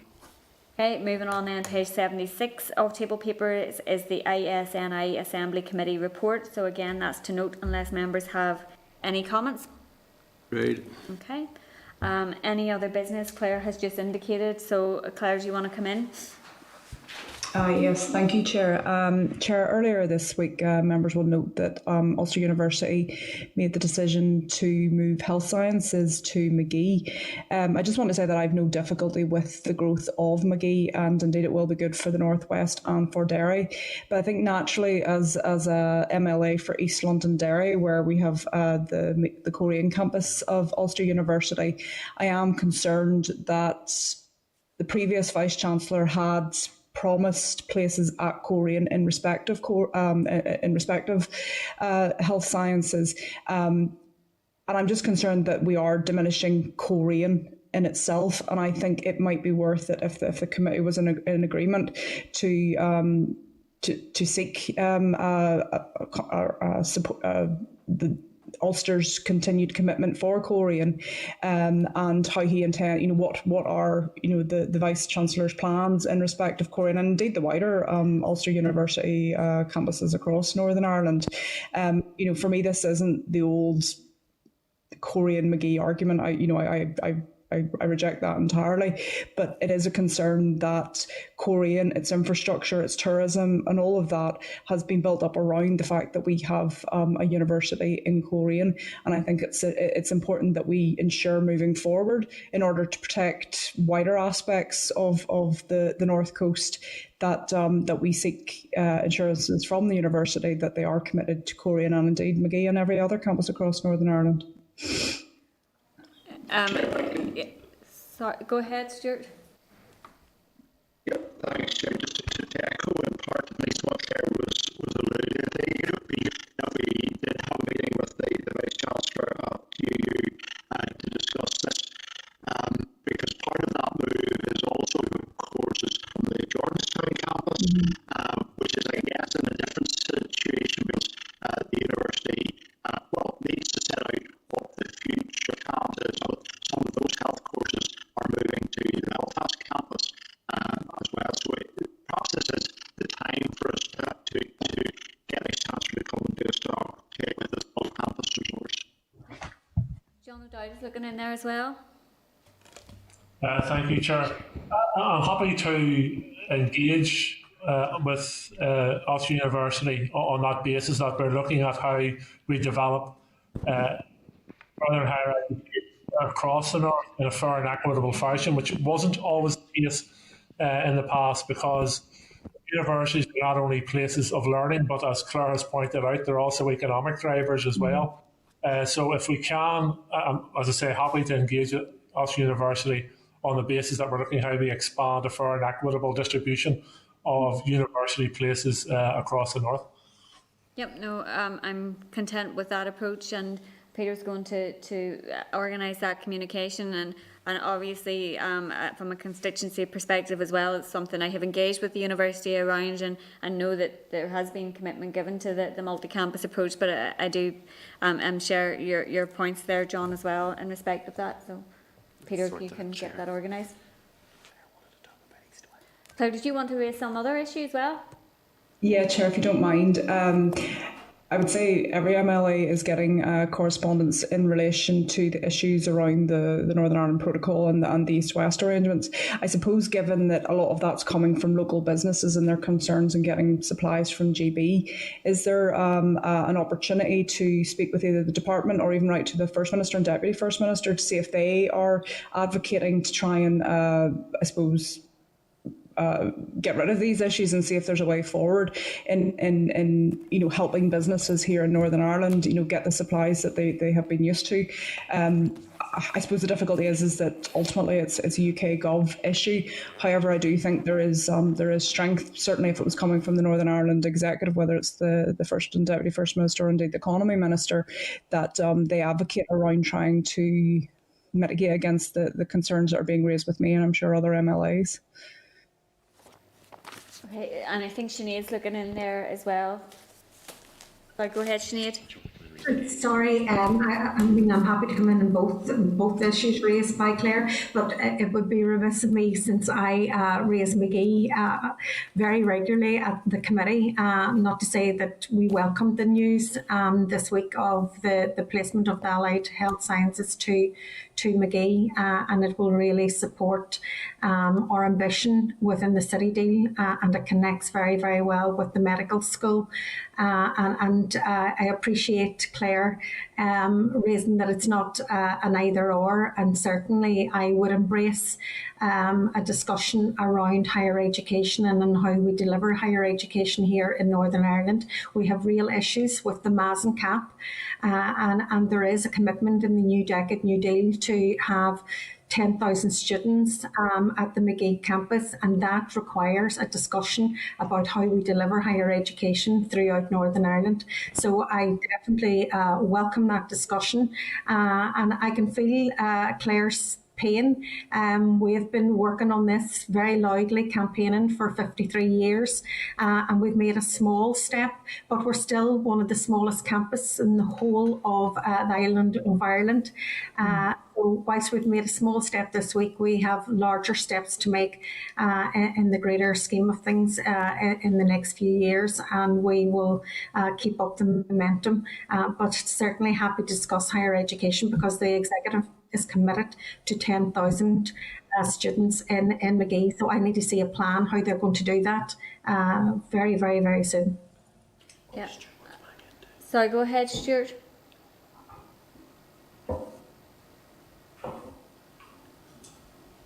Stuart on mute. Yes, he's on. Stuart, you're muted. Oh, he's off now. Yeah, it doesn't want to unmute. We can hear you. We can hear you.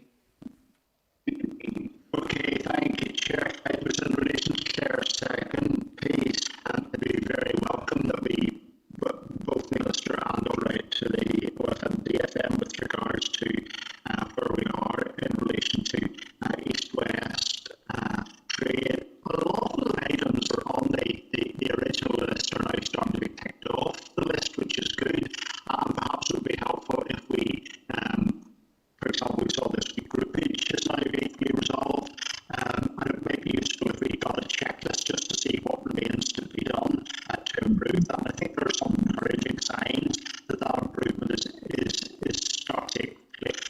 One area which I think we're doing, and I've written to the Minister, is to examine how we can develop the whole package for Northern Ireland where it is ideally placed both in East-West and North-South, and for EU and GB trading opportunities, and that we should be seeing what plans the Executive and the Minister have, but that and in GB. Thanks, Stuart. John O'Dowd's looking in there as well. Just on the East-West trade issues, happy to engage in that. But I have to say, my inbox is not full of concerns from businesses, families, or workers in relation to the protocol. My inbox is full of concerns from businesses, families, and workers about not getting grants from various government departments, about insecurity around their jobs, and a whole range of other things. So yes, if there are real issues, then let's deal with it. And we also, in terms of the protocol, then have to look at, and I raised this, beginning to forget the days, maybe at yesterday's meeting with officials around the opportunities the protocol presents for businesses here, for potential businesses here to create jobs and employment, and also in terms of Intertrade Ireland, support Intertrade Ireland and other bodies around giving businesses the support they require when necessary or if needed to find sources of materials and goods elsewhere. Yeah, thanks, John. And just to highlight to members, we are getting a briefing from Invest NI and Intertrade hopefully the week after next. So those are some of the issues that we can pick up with them in respect of that. And I also think that in relation to the points that Stuart has made about the issues that have been resolved to date, so happy to communicate what Claire has outlined in relation to where there may be some ongoing teething issues and what has been resolved. Yeah, Chair, we can ask that. Okay, so then that is us, unless the members have anything else. So agenda item number 10 is the date, time and place of the next meeting, which is next Wednesday here in room 30 at 10 a.m. So thank you. Thank you, members. Thank you, Chair. Thank you. This is the Northern Ireland Assembly Committee Room 30. This is the Northern Ireland Assembly Committee Room 30.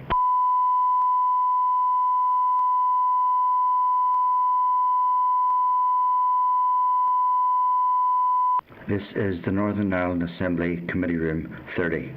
This is the Northern Ireland Assembly Committee Room 30.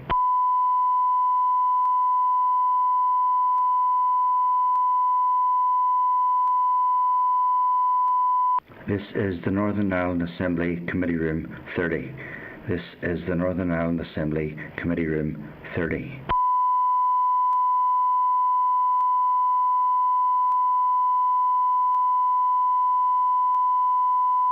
This is the Northern Ireland Assembly Committee Room 30. This is the Northern Ireland Assembly Committee Room 30.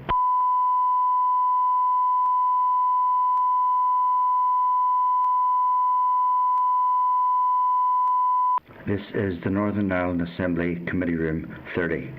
This is the Northern Ireland Assembly Committee Room 30.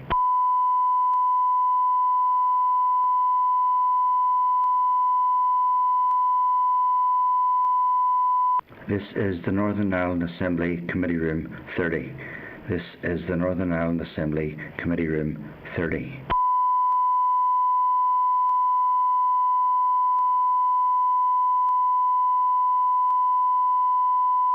This is the Northern Ireland Assembly Committee Room 30. This is the Northern Ireland Assembly Committee Room 30.